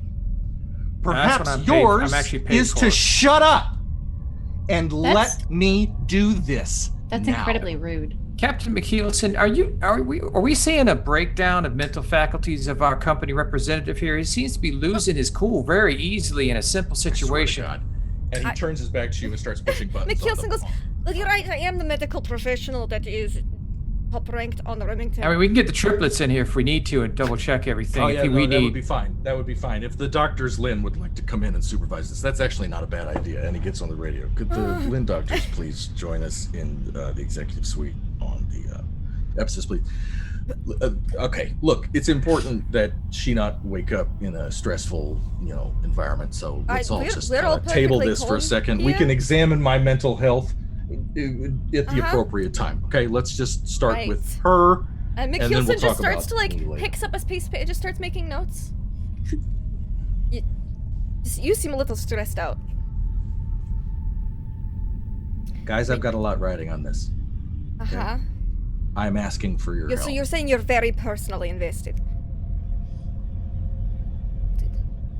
With your boss's clone. All right, guys, we're having some good fun at his expense. We can see he's stressed out right now. I'm just Okay. making notes. I was just asking questions. Now, I'm just trying to clarify.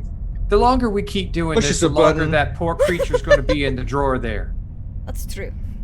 And you begin to stir. Everyone I'm in the except same for clothes. Terry. It's really calm. Yeah, I'm in the same clothes. I even I made sure the first a week before I went back into the pod, I didn't shower or anything. I made sure that I was as close to being as pristine as he would expect me to be coming back out. But yeah, I start to stir and I'll kind of open my eyes and just almost like what Violet saw if she's looking at me. It's pretty much I try to reenact the same thing of being very confused and just opening my eyes and being very slow. Okay. You turn, and Shillingford, with his back to everyone, has his hand over his mouth, and he's crying. And Do he I takes a half- recognize him?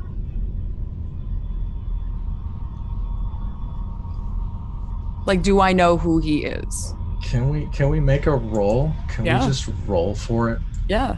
What do I I think her memory is something where, we can try and shake it. Why don't you? Oh Christ, she has a 7 wits. Good gravy. Roll observation. Observation. All right.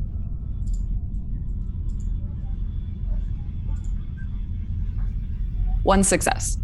So, yeah, you remember this guy's face. Okay. I try to keep my cool as much as possible to just even though I recognize who he is, I'm going to just try to pretend that I'm still waking up and being acclimated and a little confused. And you start to get a familiar feeling being around him. He was always too much. He was always standing 2 inches too close. He was always calling and texting 1.5 more times than necessary. And there was just kind of a feeling that starts to creep back in. Where is Violet standing in the room? In accordance to where I am. She would be as close to the pod as possible without because Terry seemed to be putting himself in between us and the pod, right? Yeah. If I'm imagining it correctly. Yes. So I think she'd be leaning back against the desk and just kind of because she's interested, even if this isn't her first time seeing the pod open. She wants to see her sister again. So she's just kind of hi. Yeah, so I imagine I sit up after laying down and kind of just slowly, and then once I get the acclimation for the room and look over and recognize who he is, Violet would probably see my hand clench, one of my hands clench the side of the pod, unnervingly, and then take a breath and let it go, and then tries to transition her feet onto the ground and sits on the edge of the pod and just kind of looks at everybody waiting to see what's going on, because she was not expecting a welcome party quite like this when she woke back up. When Violet says hi, McKeelson just gives a little wave, but is leaning against a wall within view, but closer to the door, so that way she can maybe grip the doctor's lin as they enter. Hi. Hello. Are you okay? Do you need anything? Would you like some clothes? And she does the whole self-assess thing, and that would be nice. Maybe something to drink. Yeah, of course. And she already called for a glass of water, so whenever that arrives, she'll just give it to R. Excuse me, hello. could I please get a set of clothes to the company man's office, please? And he clears his throat. He goes, I have that. Hold on. You I've have got clothes. that." That's And he creepy. turns and he walks over to a bureau on the wall and withdraws like a duffel. And it's a really nice one. It's like a equivalent of like a Louis Vuitton like duffel. And he like walks it over and sets it down next to R and takes his glasses off and wipes his face. He's like, that's what I could get of her stuff. It should fit. Okay. And she'll grab the bag and like attempt to stand up. And if there's a restroom or another room, she's just gonna go in there and change real quick and come back out. It's like, I got your boots. Hold on. They're over here. And he goes to another part of the room and opens another thing. And he's got like, when he's Looks at looking, Granger. when he's looking for the boots, I make eye contact with Violet in a way where she absolutely knows, like, it's one of those like, what the fuck is going on here? She just tries to convey, roll with it, sorry. And there's like this unspoken eye contact wording going on, and she just kind of like doesn't nod, she doesn't make any bodily movement, she just kind of like her eyes ease a little bit and she turns her direction towards Shittingford again and waits for the boots and takes those, and then she'll go change. This is boots, and then this is a separate thing from when we actually make plan for like gloves and like the rest you're gonna have to pick up from everybody else. But I She's reckon like shoving it in her hands and grabs the bag. I couldn't actually commission anything down on paper because no one knows you're here. I'm Terry Shillingford. I was I'm a operations director at Weyland-Yutani Corporation, and I'm glad you're safe. I'm glad you're seem to be okay. Are you experiencing any dizziness, nausea? Seem to be No, okay. Your color is okay. I feel fine. Thank you. And she's like, she does look like who is this guy? Like trying to make him notice that she doesn't, like, she's putting on the act of like, who the hell are you? Right. Okay. So we should probably get you something to eat, and then we can brief you on the mission. Basically, I woke you up in order to take you down to the Steelman Orrery down in the belly of the Black Egg, and we'll be down there for just long enough to. This is my lotion potion. A lotion potion? It actually works on me. It actually works. That's amazing. I love you.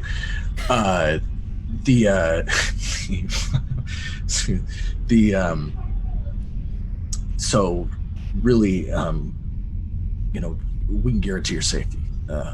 This is basically just a empty research facility, and you'll be familiar with it once we get down there. And Sure, yeah. once I get this box open over here, we can kind of talk about Miss Steelman and her legacy. And there's What's some in the things that I'd box? like to share.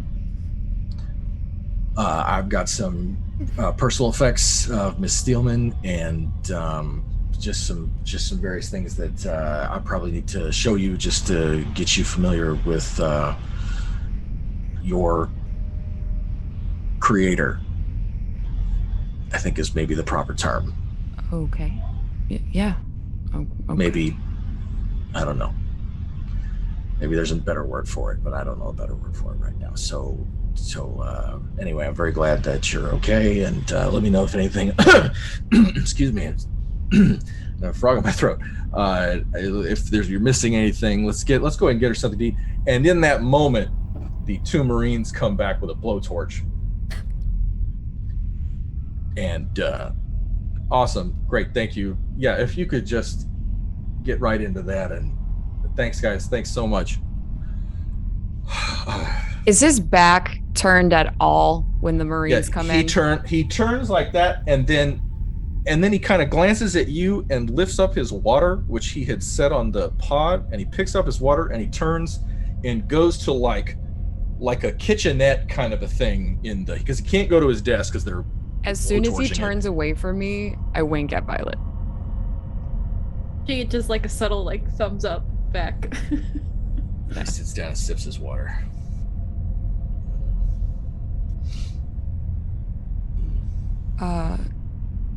Hi. And she just kind of like says hello to everybody else in the room Hello, who's nice just to been meet you. standing there through this whole awkward interaction. Violet, between him I'm and I. Captain McKeelson. This is Granger. Hi. He that guy, the company guy, has Perry. he keeps saying that you're a clone of Rebecca. Is that what you go by? Not really, no. You could just call me R for the time being. Hi, I'm Violet. Hi, Violet. And she like she's trying to like do the whole thing over again of like, oh my god, we look so alike. You Oh look my so god. similar. Yeah, so like she does the whole thing and she just kind of like plays the whole like like recognizing the face within the face. Yeah. To put on the show. But kind of does the pleasantries with everybody and then turns. And how well are the blowtorches going through the wall? Question. I think McKeelson and Granger like gives a look at Granger at periodic points throughout that like this guy is fucking nuts. Granger's just nodding quietly. Obsessed. Like creepily obsessed. Likes nothing about this scenario whatsoever. It's pretty disgusting. It's like we're on the same page, right? Cool. Gasper. She have like a heavy machinery. There you go. She gets a +1 because Mr. Rogers is helping her here. Cool. He's a good welder, I imagine. Young Mr. Rogers. That's a lot of stress that they seem to have. God. A lot of stress.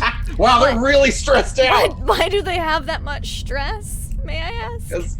Because I copied Blaze 9 times, and he's really freaking out for some reason. I was gonna say he's really stressed. It's like I would we're that imagine, stressed right yeah. now. After the cryo, isn't our stress like reset? I would imagine it is. Because we've all I think he de-stressed. Yeah. Fellows looks over his shoulder like, sir, it'll be maybe, I don't know, 15, 20 minutes, so just don't look, okay? Just don't look directly at it, okay? Maybe we could take Art to the mess and get some food. That would be nice. While we wait. It's good if it's going to be 20 minutes. I mean, that's plenty of time. Yeah. And you see Terry kind of stand up a little unsteady, and he says his water down. He goes, I haven't eaten a thing. Oh, well, that's not healthy. You should really, definitely eat. because like mess is technically over because that was a few hours ago actually. But I guess we could make an exemption since we're already making one. And I think it's worth. I mean, if you woke up from cryosleep and then didn't eat for 3 hours and had a mild panic attack. Yeah.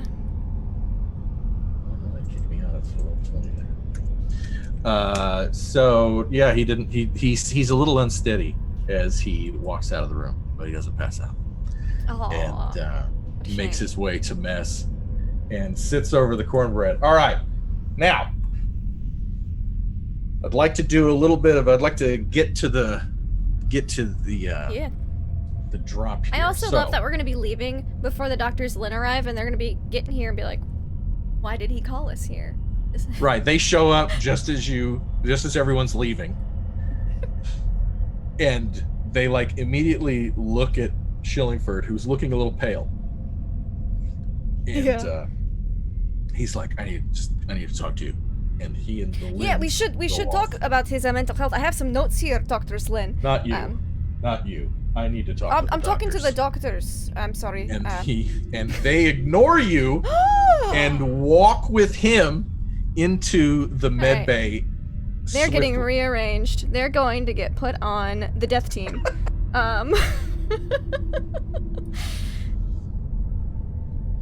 And, I mean, now that McKilson is captain of the entire operation, production, that's literally. I think one's okay. You're right. That's right. I'm thinking about this. One stays behind. Like 2 of them look, and then they look at a third one, and the third one looks at them, and he walks up and approaches you and says, "Yes, Captain."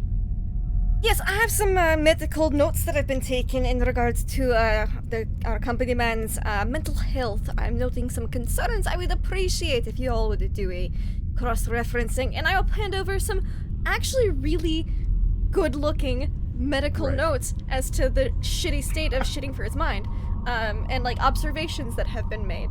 And Granger's like sitting there. He's like, and right after he got out of his hypersleep, he was in an anxious state where he pretty much just broke apart his office. Couldn't remember his. I mean, you could see he can't remember his wall safe code, and thought that people were out to get him. I have a feeling if you check the records of Mother, he probably spent several hours looking over data feeds trying to find proof of something that never happened. And, I mean. Sometimes Look into it yourself. This duration of hypersleep, there can be some mental side effects, and just want to make sure that he is able to continue his operation. I mean, this is a really important operation where people's lives are at stake. Having someone with a tenuous grasp on sanity might be difficult to. I absolutely, both of you. This input is very important. I'll just take that and that. We will do an assessment on. Thank you. Operations Director. I'd love to see the results of your assessment before Shillingford. I'd be happy to. I will, Captain. I will get back to you about this. Thank you for this. And he gives you a gentle nod, and turns, and leaves the room. And you and Granger. I look at Big Hilson. They're not going to do anything. Oh no, which is going to be great because this is all on file, and I can have Mother submit. We can. It won't matter if we're dead. I mean, I like to plan for things as if we're not going to die, so that way, should we get really lucky again, I've got a paper trail to back me up. All right. It's good to cover your ass, is what I'm saying, in combat and in the just broadly gestures to everything. So, question, Travis. Yes. It's the 4 of us now, right? Granger, McKeelson, Violet, and R? Yeah, because Doctors Lynn all went, yes. Okay. And we know Violet, they're gonna submit anything because she's Mother. Yeah. Just make note that they don't submit it, unless they do, in which case. Yeah. R, do you want any clothes that aren't Rebecca's? Because, a little weird. I'm sorry. Shittingfield's really creepy. Okay, we'll get you that. Okay. I mean, I'll keep the boots. The boots are kind of nice, but the rest of it look obsessed really nice. With you. If you need anything, just let us know. Yeah. Yeah, we'll get you those. I noticed months ago it was unhealthy, and it's just worse. I have extra jumpers. I mean, they're all purple, but are you okay? That's fine. Good. Okay, I'll go get one. And while you guys go to the mess, she goes to her area and gets one of her extra. As we walk out, Granger moves in beside Violet and kind of like does a dead drop of the note into her hand, kind of like just like passes it quickly because I know she reacts fast enough that he can slide it into her hand with it, and it's the note that was left behind the picture. Gotta cover your ass. Get rid of the paper trail. And I'm like, he was really upset about this, so you might just want to make it disappear so he'll lose his mind a little bit more. I'm okay with that. I really don't like this man. He's going to get somebody killed. Really? I don't either. I thought the demonstration was a great idea. I don't want any more Marines to die. Honestly, it was on the back of my mind. I totally forgot to mention it. McKilson, I'm so proud of her to remember that. That is, she really is turning out to be a pretty good captain. She's a great captain. I love what they've done with the place. Doing better than I would have done in the situation. That's hard for me to say. So. Okay, well, I'm going to go get an extra jumper and underclothes, not underclothes, but shirt and shorts and stuff that go under the coverall. You know what I mean? I'll be back. And she walks away. Yeah, one thing I wanted to point out, because I was talking with Travis about this, when Violet walks off, if she's scanning like the general area. Like, I don't know how she keeps a look of everything. If she's scanning and goes over Granger, you notice that he's wearing his combat uniform now, all except for the helmet. The only thing that bounces back on normal scans is his face. It's like he's just a head walking down the hallway from scanners. Okay. So, her stealth xenomorph constantly follows her, so it would. So notice. that's probably So it's a real strange thing. You've not seen him in his combat uniform before, so this is the actual thing he wears out into the field. So good to know. It's a little strange. All right. Violet disappears for a little bit, and then she'll rejoin. Granger goes for more cornbread. Excellent. That space cornbread's gonna make you sick. Mm-hmm. It's delicious. All right. It's a habit. You can't get over it. And then it's time for the drop. Everyone falls in. On the ready line. Everybody. And let's do a quick sound off. Because you got command from Kielson and Lowe. Support includes Private Chow, the pilot, who still has a broken leg, but manages to fall in. It's in like a splint. She's not on crutches anymore, but she's still in like a brace. And you've got King, the hospital corpsman. This is the current medic. And I see him as kind of a Billy Eichner type. Kind of a tall, kind of like Wierzbowski in Aliens. There's just sort of a tall, gangly white boy type, who's just got a lot of nervous energy. Okay. Then you've got the Lynn triplets, and that's the support team. And then tactical. Yeah, they're and gonna get tactical, some ladies and gentlemen. Because I pulled all this from the Colonial Marines source book, now available from Freelink Publishing, which is actually lots of fun. And the tactical team, that's like Gorman, who got to sit at the monitors on the APC, gets to watch everything. So that's kind of where Violet gets to be, should she so choose. And then you got Squad 1 and Squad 2. And Squad 1 has Alpha and Bravo, and Squad 2 has Charlie and Delta. And each of those squads have two-man fire teams. Okay? So this is for a total of 2, 4, 6, 8, 10, 12, 14, 16 Marines on the ground. Now, I've modified the Cheyenne dropship. Our Cheyenne holds 22. 26, I think, is what we're going to have to do to get everybody into this thing. Because in the book it says 15, and that's just not going to work.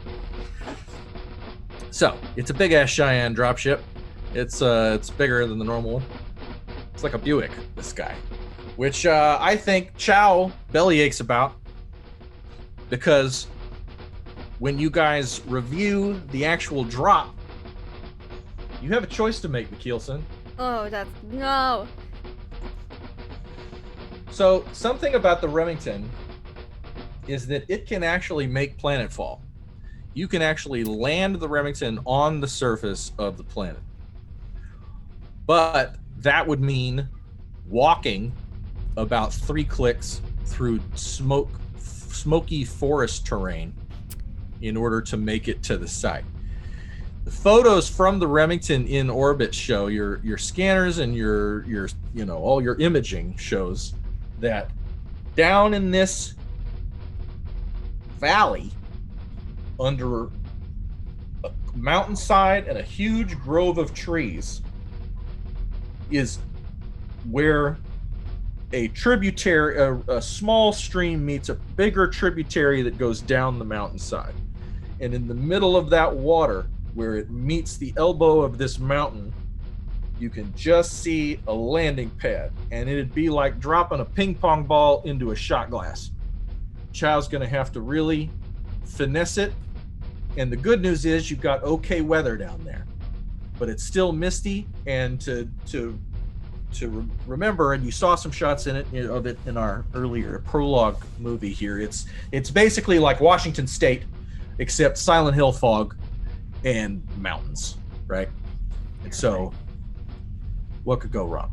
right? I like to think that to look at this planet, it almost looks black and white, like to look at it. Like these trees are very dark black-green, and the contrast of the gray mountains and the white fog and the black trees just makes this very stark, and they look like needles sticking up through the smoke. So it's up to the captain. Do you want to land the big guy and take a walk? Or do you want to put it all on the pilot and see if you can't thread the needle? Please don't risk my baby like that. I was gonna say, McKeelson's looking at this from an infestation standpoint. We don't want the safe big vessel on the danger zone to get infested with aliens while we're off doing a mission. So we're gonna take the smaller shuttle, because worst case scenario, Violet calls down the Remington and we meet it there for minimum exposure. No, we're not landing the Remington. No. A, 3 clicks. No, A, big infestation possibility. B, 3 clicks. C, just no. I didn't. Chow's looking at you, and she clears his throat. She goes, I think I can handle it, Captain. Of course, I know you can. You're the best damn pilot I've seen. It might get a little bumpy, It wouldn't be but fun I if think it I can wasn't. handle it. Would you like some help? From who? Me? You? I mean, I saved Granger last time our ship crashed. Because I took control of the ship. I'd just be backup, just in case. I won't, unless you ask. I won't do anything. I promise. I'm supposed to. You're welcome. You're welcome to join me. You're tactical. You can sit right there in the shotgun.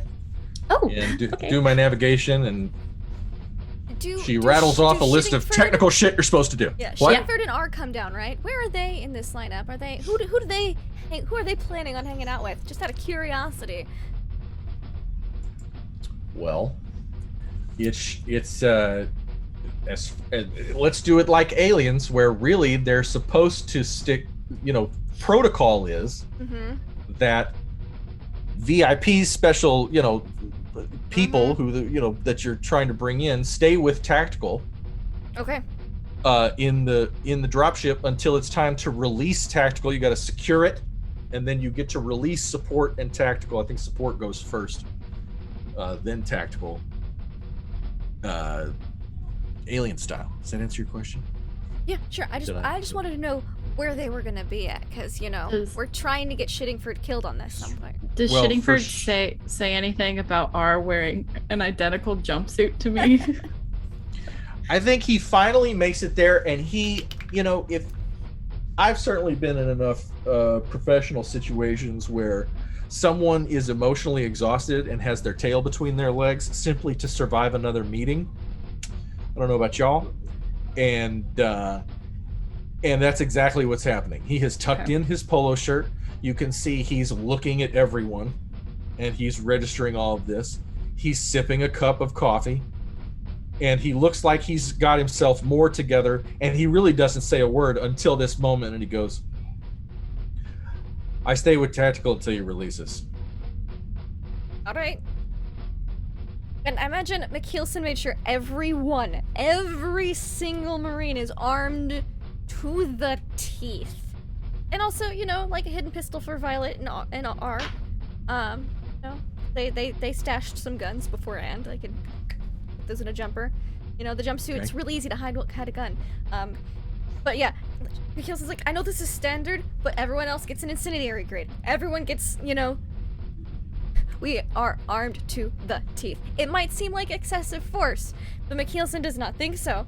And we'll remind everyone of today's earlier demonstration if anyone says something about excessive force or, weapons or whatever. Well, and you've got your conversation with Burkhalter ringing in your ears, where he gave you a vote of his confidence, and is my recollection of it is he kind of gave you a weird pep talk. remember a very weird pep talk, and then and also like he would have told you in those moments that you are not wanting for ordnance. These things that you're, all this extra gear that you're going to take down there, you find it. Yeah. So everybody's kitted out like crazy, and we won't slow down the game by talking about all the different stuff, because the fire Just for the teams visual, all need to have everyone their own. armed to the teeth and then some. It's fucking stupid. They're a bunch of rock and rollers, and of course Granger looks like the Black Ops Punisher. He's just got like really nice gear. Terry's I think in a pink polo. This is the worst. It's like the guy who shows up to paintball and way too much cool shit. Like he's spent way too much money and has all the cool shit. And he's been to the convention where they sell you the survival shit and the whole deal. I love that. It's great. Except I don't think it's cheap stuff either. I think he's got the real deal. Like some people, it's not really whatever, but his is the top shelf stuff. All right. So everybody falls in on the ready line, whooping and hollering. Move it out. McKeelson, you got any special instructions for the Marines before you make them pile in? You have a moment to address the troops. Yep. All right. We're all Marines. Stick together. Keep your wits about you. Have each other's backs. McKeelson's like, we're family. That's McKeelson's pep talk is like, all right, we might see some shit, but we got it. We got each other's backs. Just before the doors close. I was gonna say, do you bring any of your xenomorphs, or do they guard the... One of her xenomorphs just quietly stalks onto the ship and sits like a dog right next to her. So 2 are left on the Remington. One's coming with us. Which one? Is it the one that hasn't been seen? Just to... No. That one's still stealthing on the ship. I think 6. 6 comes with us. Okay. This thing comes in. Standing. It's 11 feet to 10 and a half feet tall. Huge. Is my understanding. Crouched, it kind of folds up into about a 3.5 foot. You notice, because these things go rah, like the big chap. It can fold its head down in between its knees, and the bulb of its skull is sticking straight up, and it's tucked its arms inside, and it folds like a puzzle box. And everyone in the Cheyenne reacts to it. Some Marines are completely chill. Some Marines, like Thompson, are fucking horrified that thing just crawled onto this ship. It sits next to Violet, and she just pats it on the head. She goes, "Good boy." I kick Thompson, get him focused, say, actually, I got a present for you. Sure. And he's gonna pull a bottle of drain cleaner out of his pack and hand it to him. Then he leans over and says, "Their blood is very acidic." And he just looks at the alien. And he takes it and he tucks it into his jacket and holds on tight, and he's like death gripping the bracer in his in his chair. I love it. And he just looks straight ahead. And this young man ages about 5 years in that moment. And it's a colorful scene. And Shillingford glances. I don't think he even notices that you brought the beast on board. I think he's got his aviators on. He's got big dark aviators, and he's kitted out in his executive landing, gear. Bert came down in the vest, kind of flannel George Lucas combo. Not our man Shillingford. He's spends too much on himself for that. So he's got some sort of really obnoxious drop outfit that he got from the Sharper Image. Okay, so then Chow begins to count down. 3, 2, mark. Woo! And the scream is deafening, as I thought I had some music for this badass part, but I don't. And it goes, ah! you're falling my nose down, and everybody's holding onto the thing, and you're freaking. Everybody kind of sees God there for a second as you're shaking, and then it kind of starts to even out, and you can see white light starts to come in through the what's that called? Windshield of the dropship. And then the nose pitches, and you guys hit some weather, and it starts to shake all over again. And then she kicks the tail back. Mike would know better than I would how to land a Cheyenne dropship in so narrow a cone. What? This is ace helicopter pilot. Mike Brad is not helping me. So anyway, it comes down. Launch pad, my own launch pad McQuack is failing. I wouldn't say anything. You're doing good. Thank you. And it kicks down, and she evens it out, and she's got to make a roll here. We got to make Chow actually. Piloting roll. Does she get a bonus because I'm helping? Yes, she gets a +1 because you're helping. Woo! She actually has a goddamn character sheet. She does. Let's see. Counts at command piloting with a 1. Show me. All right. Look at that. 2 successes. She gets a bonus. She gets a stunt. Let's go to the stunts. Where's the piloting? Ooh, that's an excellent question. Piloting, agility. She can gain a +1 to a later skill roll, or she shows off. I'm going to pocket that +1 since I'm playing Chow. And let's just all remember that Chow gets a +1 to whatever piloting maneuver she'll make next, which I'm sure is your safe, escape from this facility. Sure. All this apprehension you guys seem to have about. I don't think it's founded. So, you all see. Look at this. My light doesn't work. You all see through the windshield the smoke, where you saw a tree line. If you were looking, kind of craning your neck. Now this white begins to wisp and whirl around, and you feel the ship shake and shimmy, and then things go eerily quiet, and then bang! You see Chow start to flip switches, turn it around. She goes, "It's all yours, sir," and nods at you, McKeelson. All right. Delta, Charlie, Bravo, and Alpha. Let's move out. Secure the landing pad. Make sure everything is as it should be. The ramp extends, and 2 by 2, the Marines begin to shuffle out. And we could go to the map if we're not here already. I haven't looked at this. Yes. We can go to the, actually, by God, I have a little map going here. And we love the drums, but we also like this here.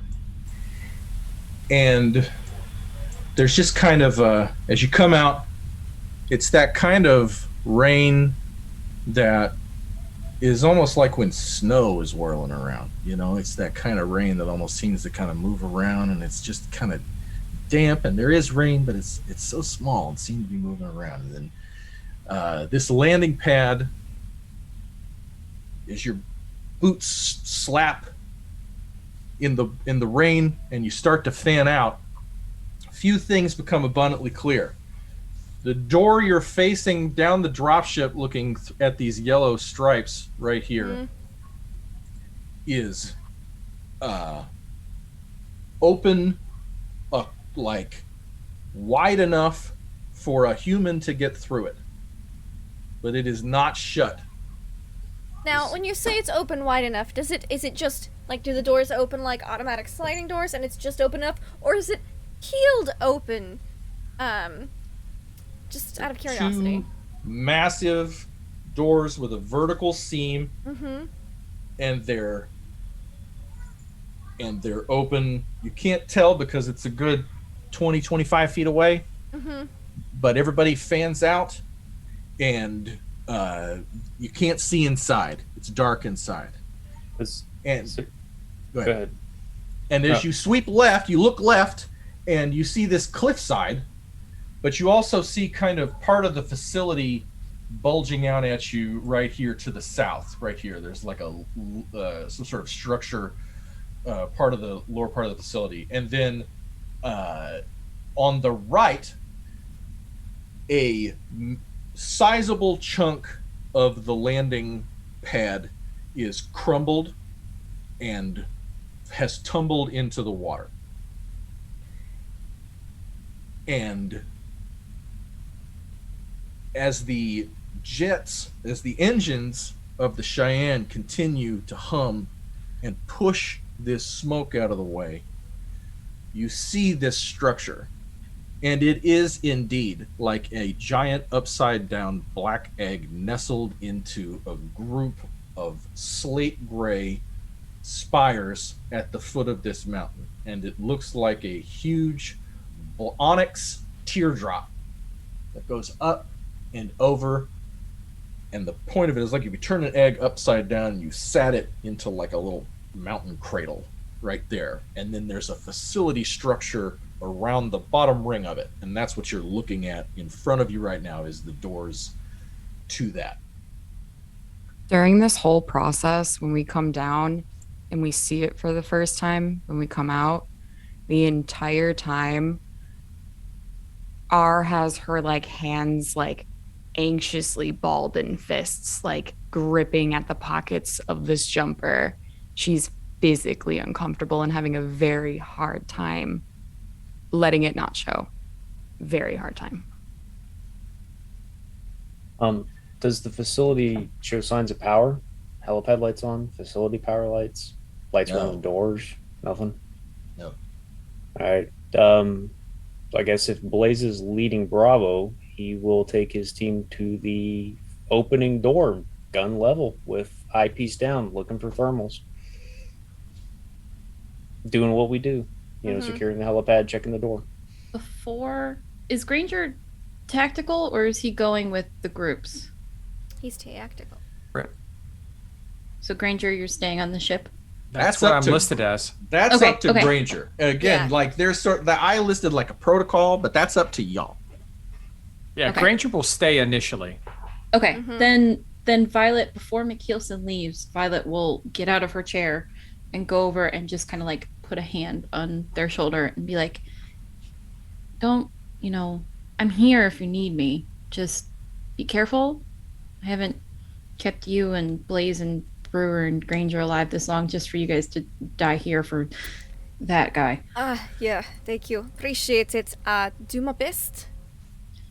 I'm going to be watching and I will, I'll do my best to not let anything happen to you guys. Okay? Just be Appreciate it. careful. We're going to be exercising the utmost caution Yeah. possible. Okay. Good luck. And like a little squeeze on the hand on the shoulder, and then heads up. And then she will close the ramp after all of the Marines have left. Because I am not leaving that shit open on an alien planet. No. We've seen the movies too much. Yep. We've been through this too much. Yeah, we've this has happened to us where they have come on the ship and come back to the big ship with us. So I am closing it as soon as they are off. Is there like a top turret or anything to this dropship? Oh sure, the Cheyenne's got. I don't know about you have to look at the book. Let's look. Yeah, I was looking around. It has forward guns, it has missiles and all the shit, but I don't know if it has like a Millennium Falcon turret on it. I was just wondering, it's a drop ship, so is there any ground support equipment on it? Yeah, and I think you're gonna have to double check me. Here it is, Cheyenne. Oh yeah, it's got a 25 millimeter Gatling gun and a lot of missiles, like a lot of missiles. But when you look at the picture of it, the gun's forward facing. Okay. So we're just on TV screens right now. This and is comms. yes. Okay. Yes. Once the dropship door is up, Violet's gonna go over to R and just offer out her hand to hold, saying She'll how. take it. Yeah, saying Yeah, how, she'll and then take it. just like the death grip on each other. Yeah. Mhm. Oh, 100%. Like she'll kind of look over at you and just give you like that, like like trying to give you that reassuring like smile, but like in her heart of hearts and what she shared with you, like she does not feel okay. It's gonna be a bad time. It's gonna be a bad time. So over your right shoulder, Blaze and Brewer, you hear who is this? This is Fellows. Fellows and Gasper go, "Sir! Over here, sir!" And they're both peering over the crumbled side on the north end of the landing pad. And they're looking over. All right, and go over there. I'm just tinting the people's tokens so we kind of get a feel for what they are doing. It's fine. Don't worry. So, Captain, you're out of the ship and you make your way up to see what they're pointing at? You gun out, or actually, super fin blade spinny thingy out. Oh, cool. Because you never know. All right. That's And- what they've been using a lot. You're going to flash your predator piece out on the lanes? What are you, crazy? All right, so I'm the captain. I do what I want. you do it. Shitting And for so, can't stop me. I love it. So you notice that tide is lower than it If anyone was else than is when watching, you guys. I want them to see. That's the point. Yeah. This is a flex. You have Yeah. a power. You have a predator disc, and I do. get it. Everyone is very impressed. You peer over, and tide is low, so the struts that hold this landing pad up, it's a good 50, 60 feet down to the water, and you see the end of a spacecraft sticking up out of the water, and the wing of it is sticking up out of the water further away and has obviously been blown off or otherwise removed. And it doesn't look like a military vehicle. I'll pull up my binoculars to get a better look at it. And does it look how long does it look like it's been there? Is the first question. Looks like it's been there not a long time, but it's not fresh. It's not covered in ocean life, but it's down there and it's settled. Well, we were asleep for 10 months, you said? Does it look like it's approximately 10, 11 months old? No, it looks like weeks rather than months. Weeks rather than months. Okay, that. Does it look anything like the ship that Dr. Jeffrey Walls, Dr. Veranda, and Dr. Iris left You should in? give me an observation check. I will. I get a +2 to I've this. already told you too much, I think. You're a smart cookie. Let's see here. Let's say. It's a success. I got a 1. Well, you see it. There it is. It doesn't. What's the question you're asking me? Does it look like the ship? It does not look like their ship. No, they Okay. escaped on a predator ship. Oh, which is important. Which would not look like a military vessel. No. But, No, that's a yeah. good point. Not military. Okay. Not like alien, not military. No, it looks like, honestly, as you get a good look at it and you take a second, and the two Marines next to you are kind of looking at it, one of them kind of spouts off a model number they think it might be. Uh-huh. And then the other one's like, no, it looks more like a T-16 or whatever. And Womp rats in that thing? these are numbers of, they're basically calling off models, and you would basically recognize this as something that pirates like to use, smugglers like to use, yeah, private McPherson wouldn't know military. anything about that. Nothing about smugglers. No. The longer you look at it, the more familiar this could probably carry 12 to 15, a crew of 12 to 15, and is the kind of light craft that is often used by small smuggling operations or otherwise, like salvage, deep salvage Smuggler, kind of salvage thing. ship. Yeah. It fits 12 to 15. You see like a tow rig sticking out the back. It's got like the tow thing. Probably salvage then. Could be smugglers though. All right. Thank you. Good to note. We'll relay across. Downed smugglers or pirate ship. Salvage operation, possibly. A couple weeks old. Could be up to 12 to 15 people Oh no. that were aboard That's- it. Which I feel like her group knows that means there could be 12 to 15 bodies to lay eggs in. I was gonna say that means 12 to 15 things trying to kill us at least. They could Minimum. be survivors, but more than likely, if there are xenomorphs here, the double X121s, that means that they have been converted into double X121s themselves. Or at least used as a hatching base. Anyways, good eyes. Keep your eyes peeled. Open comms, you hear, fuck. Be very careful. Violet, with the hand that's not holding on to R's hand, she's just, please be extra careful. Alpha, incinerators on the other side of that door. Blaze has got the front. Alright, and now that we can see the door a little bit better, does it look like it's just open a crack? Or was it peeled open and something got out, or peeled open and something went in? Just out of curiosity, because these are important questions to ask. It looks like it got to about 2.5 feet wide and stopped. There are no signs of struggle. No claw Or- marks? No claw marks, no small arms fire, no acid explosive hit marks. damage, no Yeah. acid on the floor. Come on now. You know, This is just a door that stopped opening. look, we are paranoid. Doors do that. Doors don't Closest just of every stop support you can opening. find on there, in there. Mm-hmm. Alright, yep. Blaze, do you look in? Yes. Lights. Well, You're up Blaze front. has got his thermals down over one eye, and he's trying to look to see if his automatic guidance system for the gun is picking up any movement, and if he sees anything on thermals or anything weird in there. Naked you're eye the and on it. You're the smart gunner. Mhm. Fisher has the pulse rifle. She's your number 2. She nods, and you look in. And Right. as you scan with your thermal, why don't you give me an observation roll with a +1? Tempted to just be like, throw some fire down there first, but you know. Yeah, right. Observation is good, I Observation guess. with a +1. Okay. Whoop. 2 successes. 2 successes. Yeah. Okay.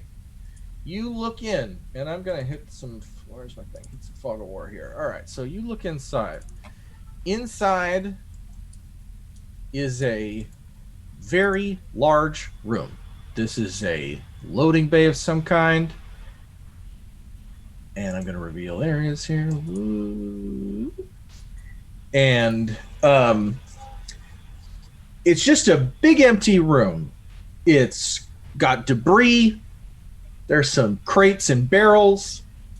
And way in the back, you see a dark, like what was obviously like a TV screen or like a monitor big on the wall, and then a kiosk at the front, like a reception area or like a director's console type thing. And you can just barely see a figure sitting in the chair, and the figure seems to be tilted to the side as They're such. dead. Okay, Blazin would just do rapid fire notes of what he sees. Open room, possible body at the end, crates, open interior, and would just kind of look to his right towards Brewer, kind of give him a knowing look, like, here we go. How high is And, up? How high up's the ceiling? Did he get a height check? It's what, okay. like a 30, 35 foot These- ceiling you could fit These in. are important things to know if Yep. they're going to have to Sure. drop down, Yeah. or Oh, if yeah, they can he- just. He relays it. He relays it.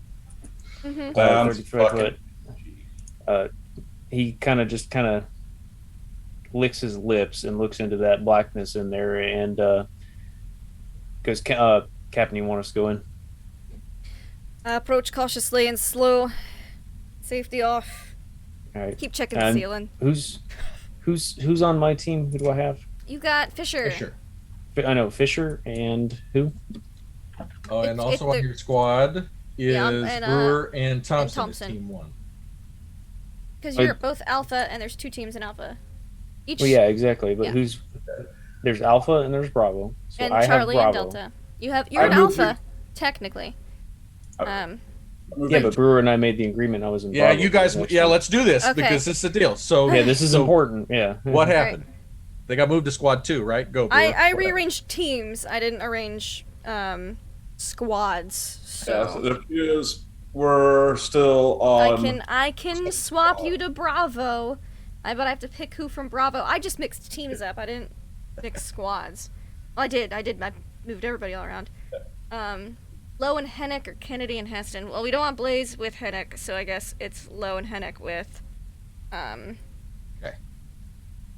Yeah, and that would make sense because Lowe is your number 2, and he's up front with. He leads Bravo. So Blaze, your Lowe is your second point man in the other squad. So I have Lowe. Yeah. I gotta get. I'm making sure I got the right tokens here. Low. And it's oddly quiet. Yeah, creepily quiet. Okay, so those 3 that you just moved are with, or I'm with those 2. I got Lowe and Fisher. Yes. No, you don't have Lowe, because Lowe is with Hennick, and I'm trying to keep you 2 separated. I see. Which is why I kept you in Alpha, but swapped your teammates. To appreciate the folks at home who will enjoy the fact that if you're going to take 16 Marines in somewhere, it's a sticky pain in the ass and doesn't really lend itself to streaming. And yet, here we are. I like a shitload of Marines. What? I can't help myself. Go ahead.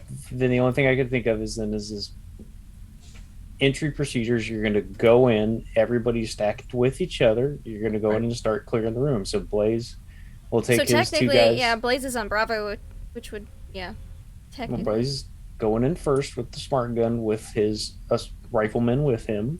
He's going to go immediately to the left as he enters and have them follow him to the left, like fanning out on the left side, and he'll expect everybody else to go to the right. And, you start slicing the pie, slicing the room up in here. I love it. So as you move forward, Kennedy and Heston go north, the others go south, and Blaze, you see at the end of the room, it's dark. First off, it's dark in here, right? So you all have to turn your flashlights on, and your observation rolls are all at least a -1.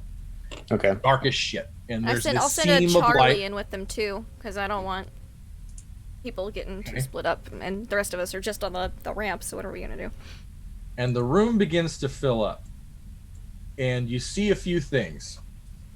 To the south, you see a set of doors. These are double doors, like you would see at like an industrial sort of facility thing. It's not a single door that you would open and open. These are big, swinging double doors that seem to be shut, but not necessarily locked upon looking at them. To the north, you see what is clearly a big goddamn elevator. It's got all the lattice work. It's got the lights. It's got a double cage door over it, and the elevator car itself appears to be elsewhere. It is not in front of you. You can see through it to the rock on the other side of the shaft. And you see lights and electronics everywhere, none of which are working. And as you, who's going to go to the back of the room? Or does anybody go to the back of the room? We'll send McKeelson. We'll go with teams. I was going to say, if we get in and the room's clear, we would call it's pretty much clear, you know, from what we can see other than the body. So if the rest of the entourage wants to come in once we've got it secure. Yeah. Well, you haven't secured it until you get to the back. True. You know that. You gotta. There's some sort of corpse back there, and you see Kennedy after regarding the elevator. Kennedy swings over, and just she and Heston just start to approach. I don't know why I can't move them. Start to approach the back of the room, As Kennedy and Heston swing their flashlights towards this console, you see there is indeed a body in the chair behind this console. It has no face. Its face has been blown off. Still seems to have a chin, some of its forehead. The rest is gone. You notice that this individual is nude, sitting in this chair. Lovely. A nude male sitting in this chair. And he's slumped over, and you can see that falling out of his hand, and you see Kennedy kind of swirl around the south edge of this thing and point her gun at the floor.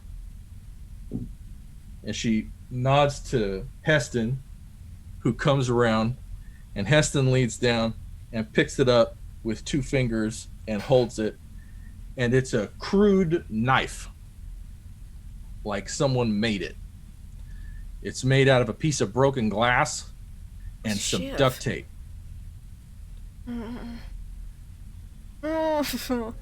Kennedy's like holding her the flashlight at the end of her rifle up to it and looking at it.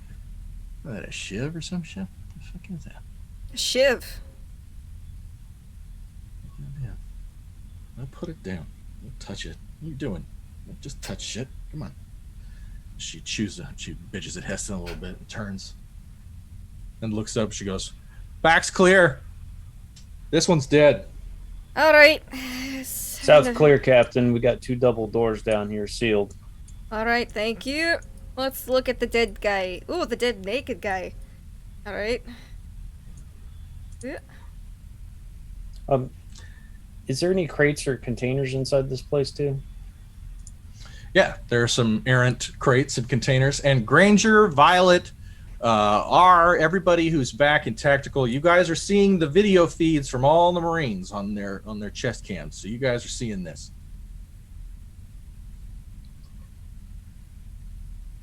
And Shillingford is completely silent and glued to the monitors with one hand over his mouth.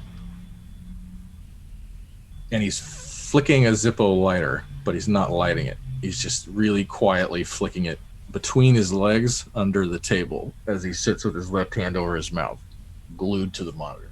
Can I get some click, kind of like read click, on him? click, Like, click. is there an insight check in this? Sure. game? Yeah, kind of. Observation. Give me an Observation. observation roll.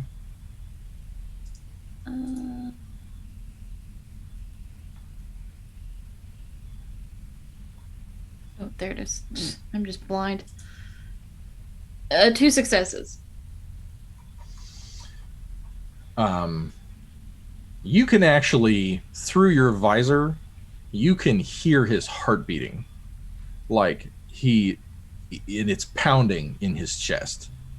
He's having the kind of anxiety reaction when someone is, really on the spot and checked in, like, job interview nervous, or skydiving nervous, Yeah. somebody's Was there any kind, with that observation roll, can I see if there was any kind of reaction to the body we just saw? I think that's when he started flicking his lighter. As Okay. soon as he saw the body, you start hearing this clicking under the table. Okay. Just kind of real subtle, because I imagine he's glued to the screens, right? Mhm. And then R and I are sitting next to each other behind him. Yeah, behind him. Where's Yeah, Granger? I imagine Granger is at another set of screens. He's probably following Blaze and Brewer, Okay. watching what their cameras are showing. Would he be like from his peripheral, or would he be able to see Violet? Yeah, I imagine so. Okay, she's just gonna kind of like nod to get his attention, and then just like head bop over and gesture to Shittingfield, just kind of like, just to make him aware. All right. Taking kind of like a nod from that, he'll be like, hey, Terry. As I'm assaulted by this little white alien. He'll go, hey, Terry, You got any intel on what we're seeing here? Like, who would be at that desk right now? It's you know, it's reception essentially. You know, you take shipments into the this is the. I mean, it's effectively a sub basement. I mean, this is where crew quarters, anyone who wasn't lab personnel, you know, this is the barracks. There's a cafeteria down there. You know, this is pretty much where they just receive everything, and then anything that was clear to go up to the egg that went in the elevator. So there's, you know, a lot of people who worked here who never actually went into the egg, and this is where they lived. So they were all supposed to be gone. So I don't know why there's anybody in there, especially why their face is blown off. So I don't know. It looks like maybe, I don't know how anybody was supposed to find this place. I mean, you did see the camera feeds on the wrecked ship, right? Yeah, I mean, what? Somebody trying to come in and strip this place, you know? That's what it looks like. I mean, you get a double door like that pulled open 2 feet, that means they're just trying to get in and keep themselves safe. He's physically stripped. What? Yeah, that's my thought, R. I was wondering, was he stripped before or after? What's with the knife? Or I would imagine somebody wouldn't go to their job naked. I mean, I don't know. No. Well,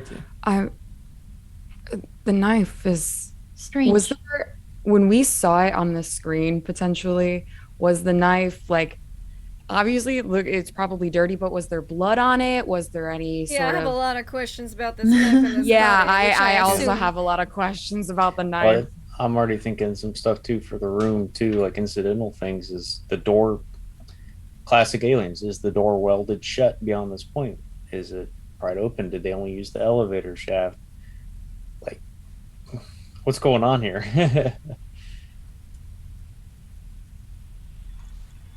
It's quiet. The doors down here below you, Blaze, they are not welded shut. It's just a very basic... just powered down power doors, basically. Right. Yeah. Right. Okay. Oh, Travis, were we given any sort of schematics or floor plans to the entire base before we entered? Or are the Marines going in blind? Going in blind. Okay. You never had that moment where Shillingford offered them to you. Okay. Caveat of that, did I ever find them? You did go through all his files. Yeah, and I think it's maybe a circumstance that he doesn't have them. Okay. Hey, Terry. Terry, got another question for you. Yeah, what's up? Marines are lacking power, and we got doors they need to get through. Can you give us a simple direction to maybe a generator setup? Is that in the sub-basement, or are we looking at, is the generation up in the egg? Where's the power come from? Yeah, no, they just need to go through the commissary and hang a right and then go to the back. It's off the barracks in the back. There's 3 separate rooms with the generator structure. So all they got to do is get in. What about those doors? Blaze is sitting at some doors right now. Yeah, where do those go? Through there. Through there's the commissary. Off to the left is like a sort of a conference room type thing, and then they hang a right, and there's, you know, that's where they eat, and then you kind of button hook the back, and the barracks are all through the back, and the generators are off the barracks. So they just need to head straight on through, go around to the right, and go to the back. Granger will relay that to Blaze. So, hey, Blaze, you're going to have to manually take those doors open. The generators, of course, are on the very far side of everything here, so you're going to have to go through the whole place, clear it before you get to the power. Are you kidding me? They don't have manual overrides on these? I don't think they thought that far ahead on this shit. So, all right. Do we want to copy. turn on the power? I feel like that would alert whoever was in that ship and whatever might be down there that we're here. Well, it'll also give us access to systems and controls if they're still active. Yeah. I mean, if we can get the power on, you can get in there and take control, can't you? Yeah, easily. Well, then, I think that might. I mean, Is it look, worth the risk? we're tactical here. I mean, going in blind with no control or being able to see something, at least get some warning. Yeah. I mean, if Terry wants the shit from inside there, no offense, Terry, all this power is going to have to be turned on in the first place. Unless we're planning on just dragging out the computers, off. It's fine with me. You probably turn the power on. I mean, the egg itself had its own separate power system that, for all we know, is still functioning, but it was entirely separate from the bottom and what powers the elevator. Okay, that's fair. Violet, I'll let you make that call. You're involved and connected to more stuff here, so. Or what do you think? Anything jogging your memory? Is anything jogging my memory? I guess I should ask No, first. I don't think that you. Yeah, this I whole just thing get you're seeing down here. feelings. It's all just a bunch of like really uncomfortable feelings. So she'll kind of she'll squeeze your hand and look towards you and don't remember anything. I just know it's not good. Yeah, I think. And she tries to say that low enough so that Shillingford does not hear. Mm-hmm. And he's glued to the monitors. Okay. So. All right. Well, I guess. Go ahead, Blaze. Turn it on. We're not gonna find answers any other way. Granger will switch to McKeel's channel. Hey, Captain, it's Granger. Hey, Granger. What's up? We're sending Blaze in and his team to try and start scouting out the sub-basement area. Generators on the other side. We were thinking about turning them on. Violet thinks it's okay.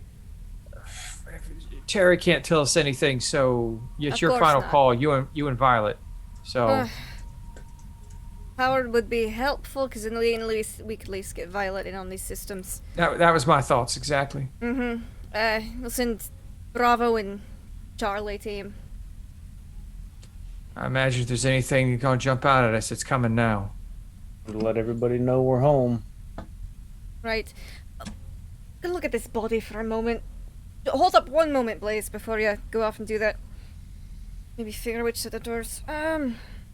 Question: how old is this body? How long has this body been dead? Is a better question.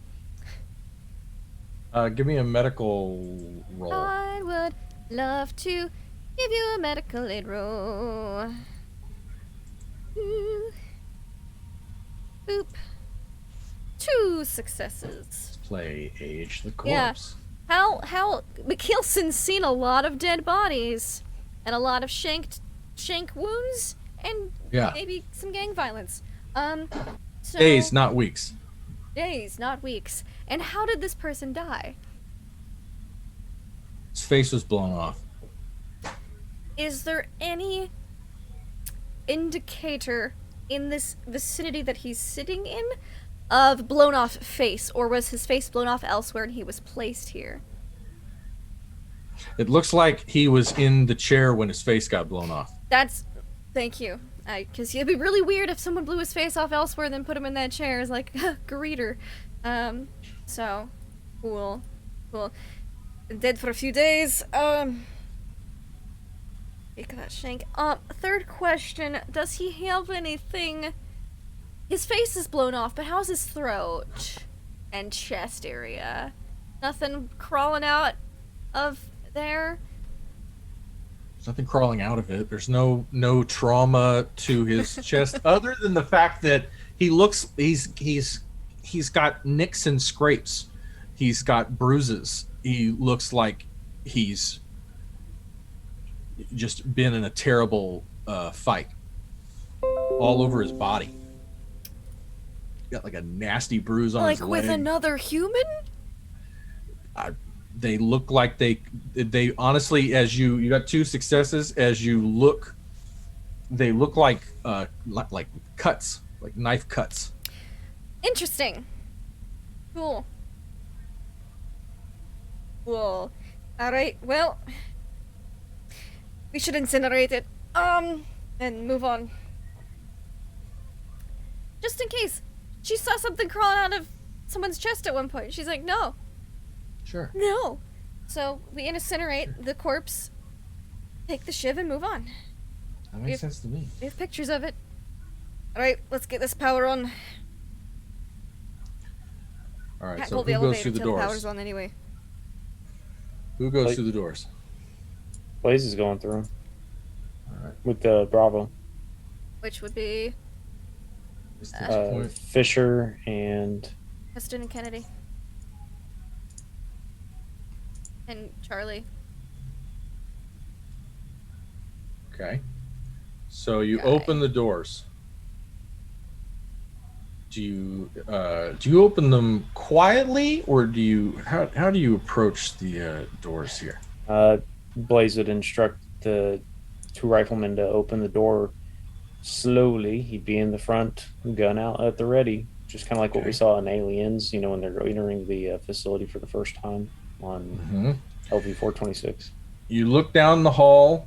There's a corridor off to the left, and as you look down, you see it looks to be like a cafeteria type thing. There's long tables with sneeze guards and chairs around the room. Okay. Slow and steady wins the race then. He's taking the front. Everybody falls in behind like you're supposed to, but kind of close, but not so close, if that makes sense. Walking steady, calmly, moving forward. Like, hey, pulling off aliens, check those corners. As you come around a little bit closer down. So you come in. Do you look around this hall to your left? Sorry, my roll 20 just refreshed. Yes, I do look around the hall to the left. Okay, so you come to there and you look to your left, and there's nothing down there. But as you get further down, you're waving your flashlights at the end of the room, all the way in front of you in the cafeteria. There's a corpse on the ground. I'm sorry, you said a corpse on the ground all the way at the end of the hall? So down here, Down off the right? down to the south. Down to the south. Okay, all right, got it. Okay, body dead ahead. He just make the call out for that. And, jeez, let's see, we got a split intersection. So Blaze then will keep moving towards the front, or headed towards the body.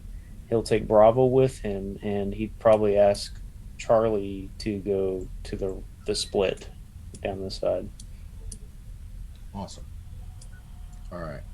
I love it. They proceed down. And in the monitors, you can see that it's a big, they spill out into a big empty room full of chairs. And this looks to be like a conference room. And there's nobody in it. As you approach the corpse to the south, and everyone begins to wave their flashlights around the room, you see this cafeteria set up to the left. It looks like all these sort of buffet trays can be lifted up, and this can be converted into like another training space or something else. These are all sort of modular things. And as you swing your flashlights to the right, across this bank of just chairs, and these chairs are all sort of turned over. It looks like there was some sort of scuffle in here. Chairs are turned over. There's broken glass on the floor, and just some trays, like plastic trays, thrown about. And as you glance to the right, immediately you see at least 4 people seated in these cafeteria tables to your right. And 3 of them are hunched over, staring straight, looking with their faces straight down at the tables, and they're not moving. And one of them, with their back to you, turns and begins to stand, and he is nude and bearded, and with his right, he has his right shoulder towards you, and he has a bad cut on his left leg, so he stumbles on his left leg, and he holds out his right hand like this, but his left hand is to his hip, and he's got a nasty cut on his face, and there's blood in his beard and blood on his chest, and he's talking, and you can't hear what he's saying because he's got a nasty bruise on his throat as Kennedy throws a hard light at his face.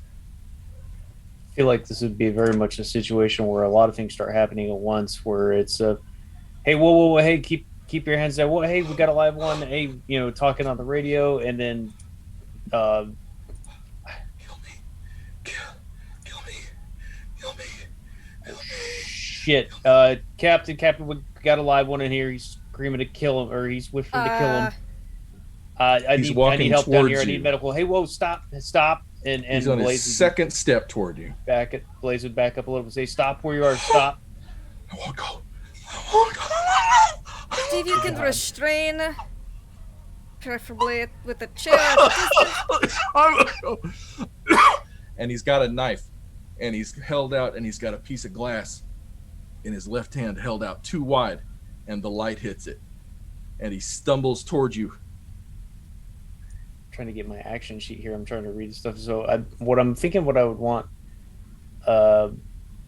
Blaze and the other Marines to do, because he'd probably become the center of focus. He'd probably be like let's see, this would happen fast. It wouldn't be like a police standoff where you could just say, hey, drop the knife, but because this guy's obviously doing something weird, but you got to stop him, so I guess we should probably tackle him. Cool. That's close. So you're going to tackle him? I don't want to get in range with his knife, but there's not much else you can do other than trying to get the knife out of his hand, unless you just deck the dude. Which we could do that. Yeah. Okay, so we want to do. You're holding a smart gun. I know, that's the problem. Is I need one of my Fisher's other riflemen over your shoulder. Yeah. And you can hear her stepping towards you, and I'd like to think she has a similar instinct, right? She is highly trained in, as Thompson put it, dealing with large groups of people with knives, apparently. Yeah. And she takes a step forward, and in your ear goes, I got it.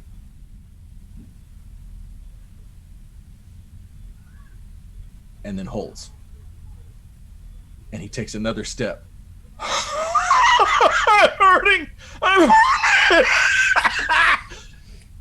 And he swings his left hand out wide and dumps it, puts his shoulders down, and rushes you. And with that, we are going to call it a night. Oh God.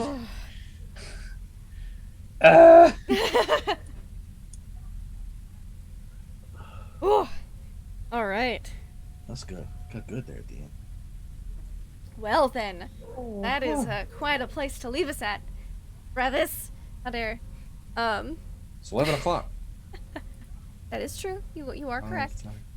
So why don't we go around and say who we are, where we can find you, and favorite moment from tonight's game, or moments. I'm not going to stop you.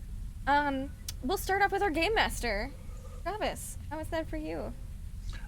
It was wonderful. I love this. I get so anxious before I play these games. Like, oh, how far are they going to go? How deep are they going to go? Do I, where are we?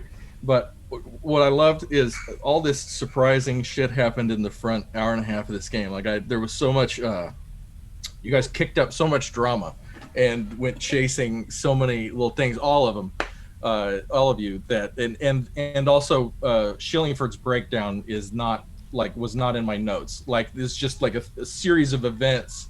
Like, you're seriously messing with this guy's head at this point, and there was a great thing going on there that was a total surprise to me. And so there's just it's magic things happen when we all get together, and that's the power of collaborative storytelling when you're pretending you're making a $250,000 $1 million movie. Anyway, I love this, and I can't wait to do it again. And I love the end with everybody's kind of. I think I've got y'all maybe freaking out a little bit, and this game is all about surprises. You got to keep the surprises coming. And oh my goodness, you didn't even make it upstairs. So I'm so relieved. You made it about 2/3 of where I thought you were going to make it. So it's going to be okay. There's puppies and kittens upstairs. Oh, boy. I'm producer Trav. This is a good big puppy farm. There's a big batch of puppies. Lick your face. I'm producer Trav. I get to do this because Lindy lets me, and I am so grateful for that. And I also only get to do this because these marvelous people will stop what they're doing long enough to play with me, and that also means so much to me. And we've been playing this game for a while. We've had so many incredible guest stars. I fucking love what Ray is doing.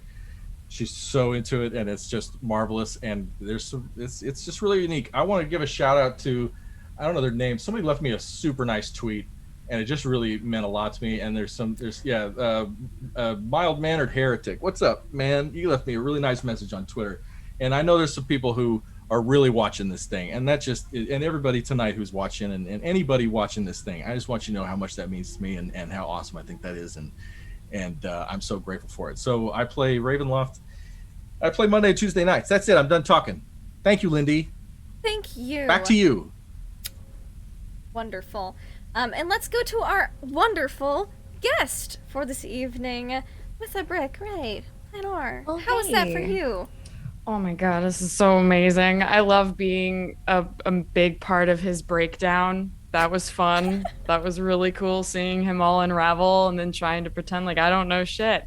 I was almost suspecting him to like see me out and be like, there's something not right there. But I think he's very blinded by his love of Rebecca to I get to just do whatever I want, it seems. So I love that. It's been so much fun getting to play, and yeah, I'm wholly invested in this now. Like I have so many questions. I want to know why they're naked. I want to know why they got shivs. I want to know what's going on. Like I'm fully invested, so I'm excited for next time. But thank y'all again for having me on and continuing to be a part of this. It's been so much fun. Absolutely a blast.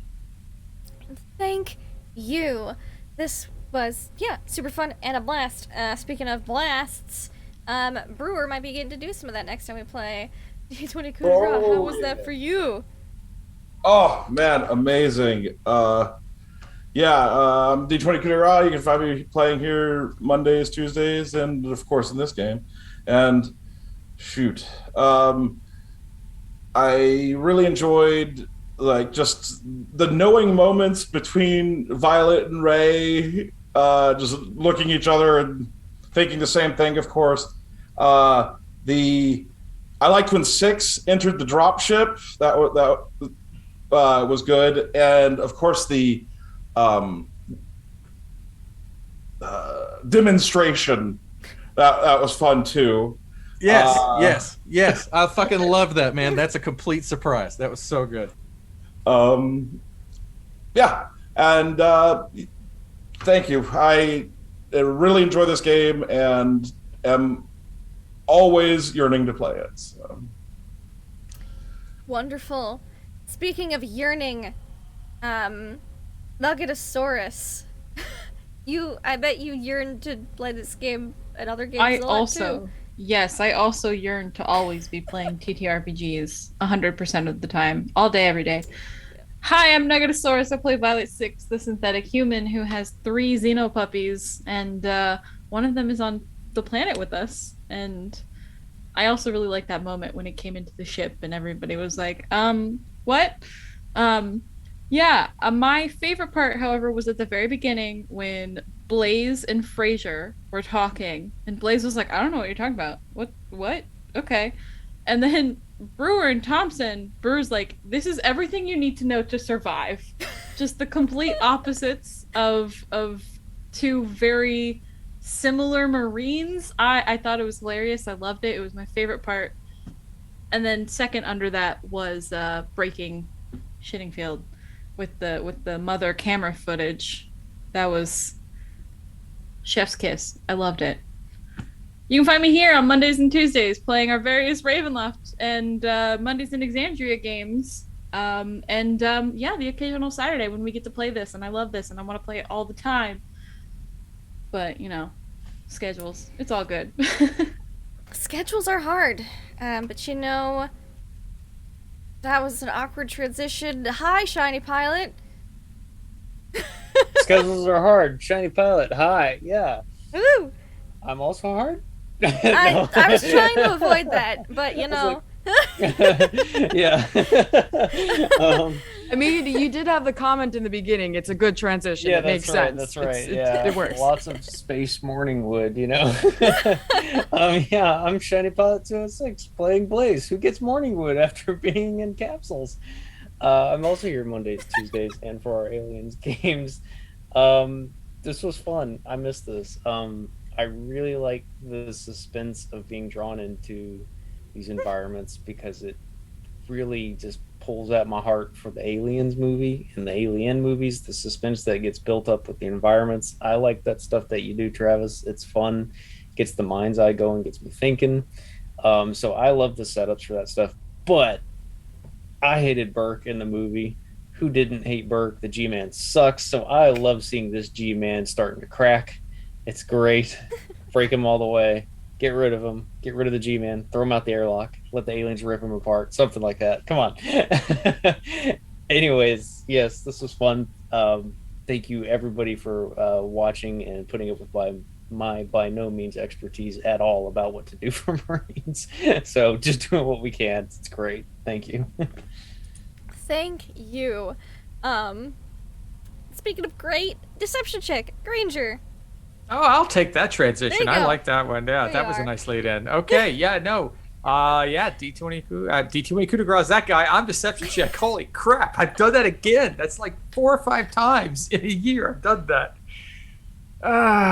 Yeah, these games do that to me every time because you're on the edge of your seat the entire time trying to pay attention to what's going on and to catch when Travis is dropping the bomb. And you know it's coming and it's right there and you have to pay attention. And you don't want your friends to die because you love their characters, and so you're trying to pay attention. So you kind of get lost at who you even are these days. But I'm Hank Granger.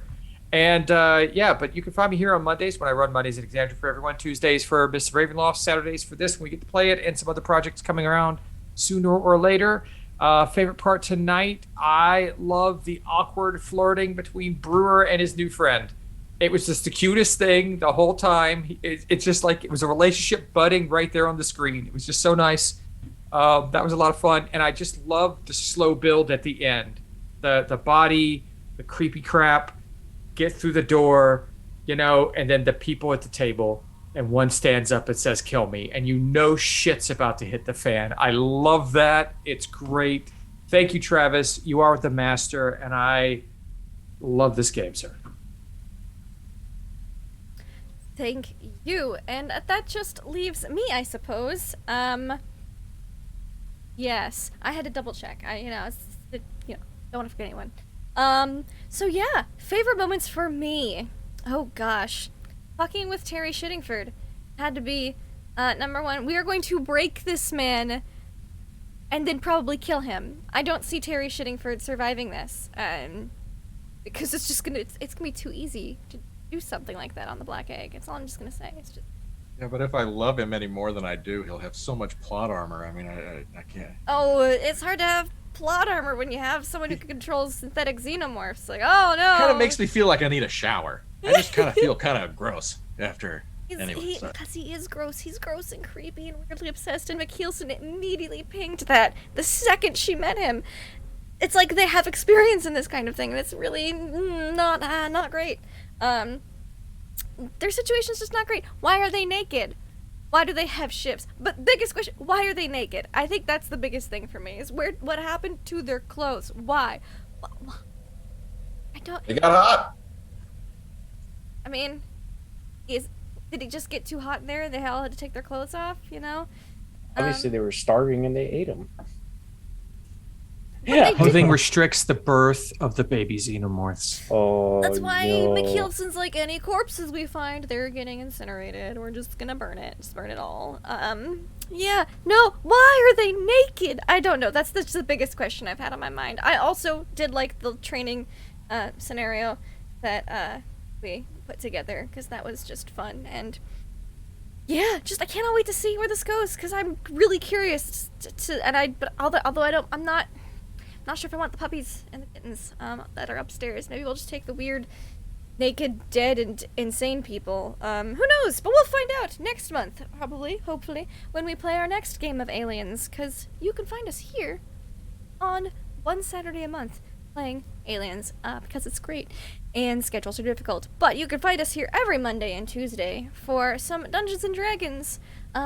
Great stuff. We've got awesome blast from the past, time travel, and shenanigans on Mondays, where we're gonna fight a maybe Bone Devil, maybe a Bone Devil imposter. We're not sure. There's gonna be violence next on Monday, and then on Tuesday there's a Grand Conjunction happening, and there's definitely gonna be a fight. A lot of mummies,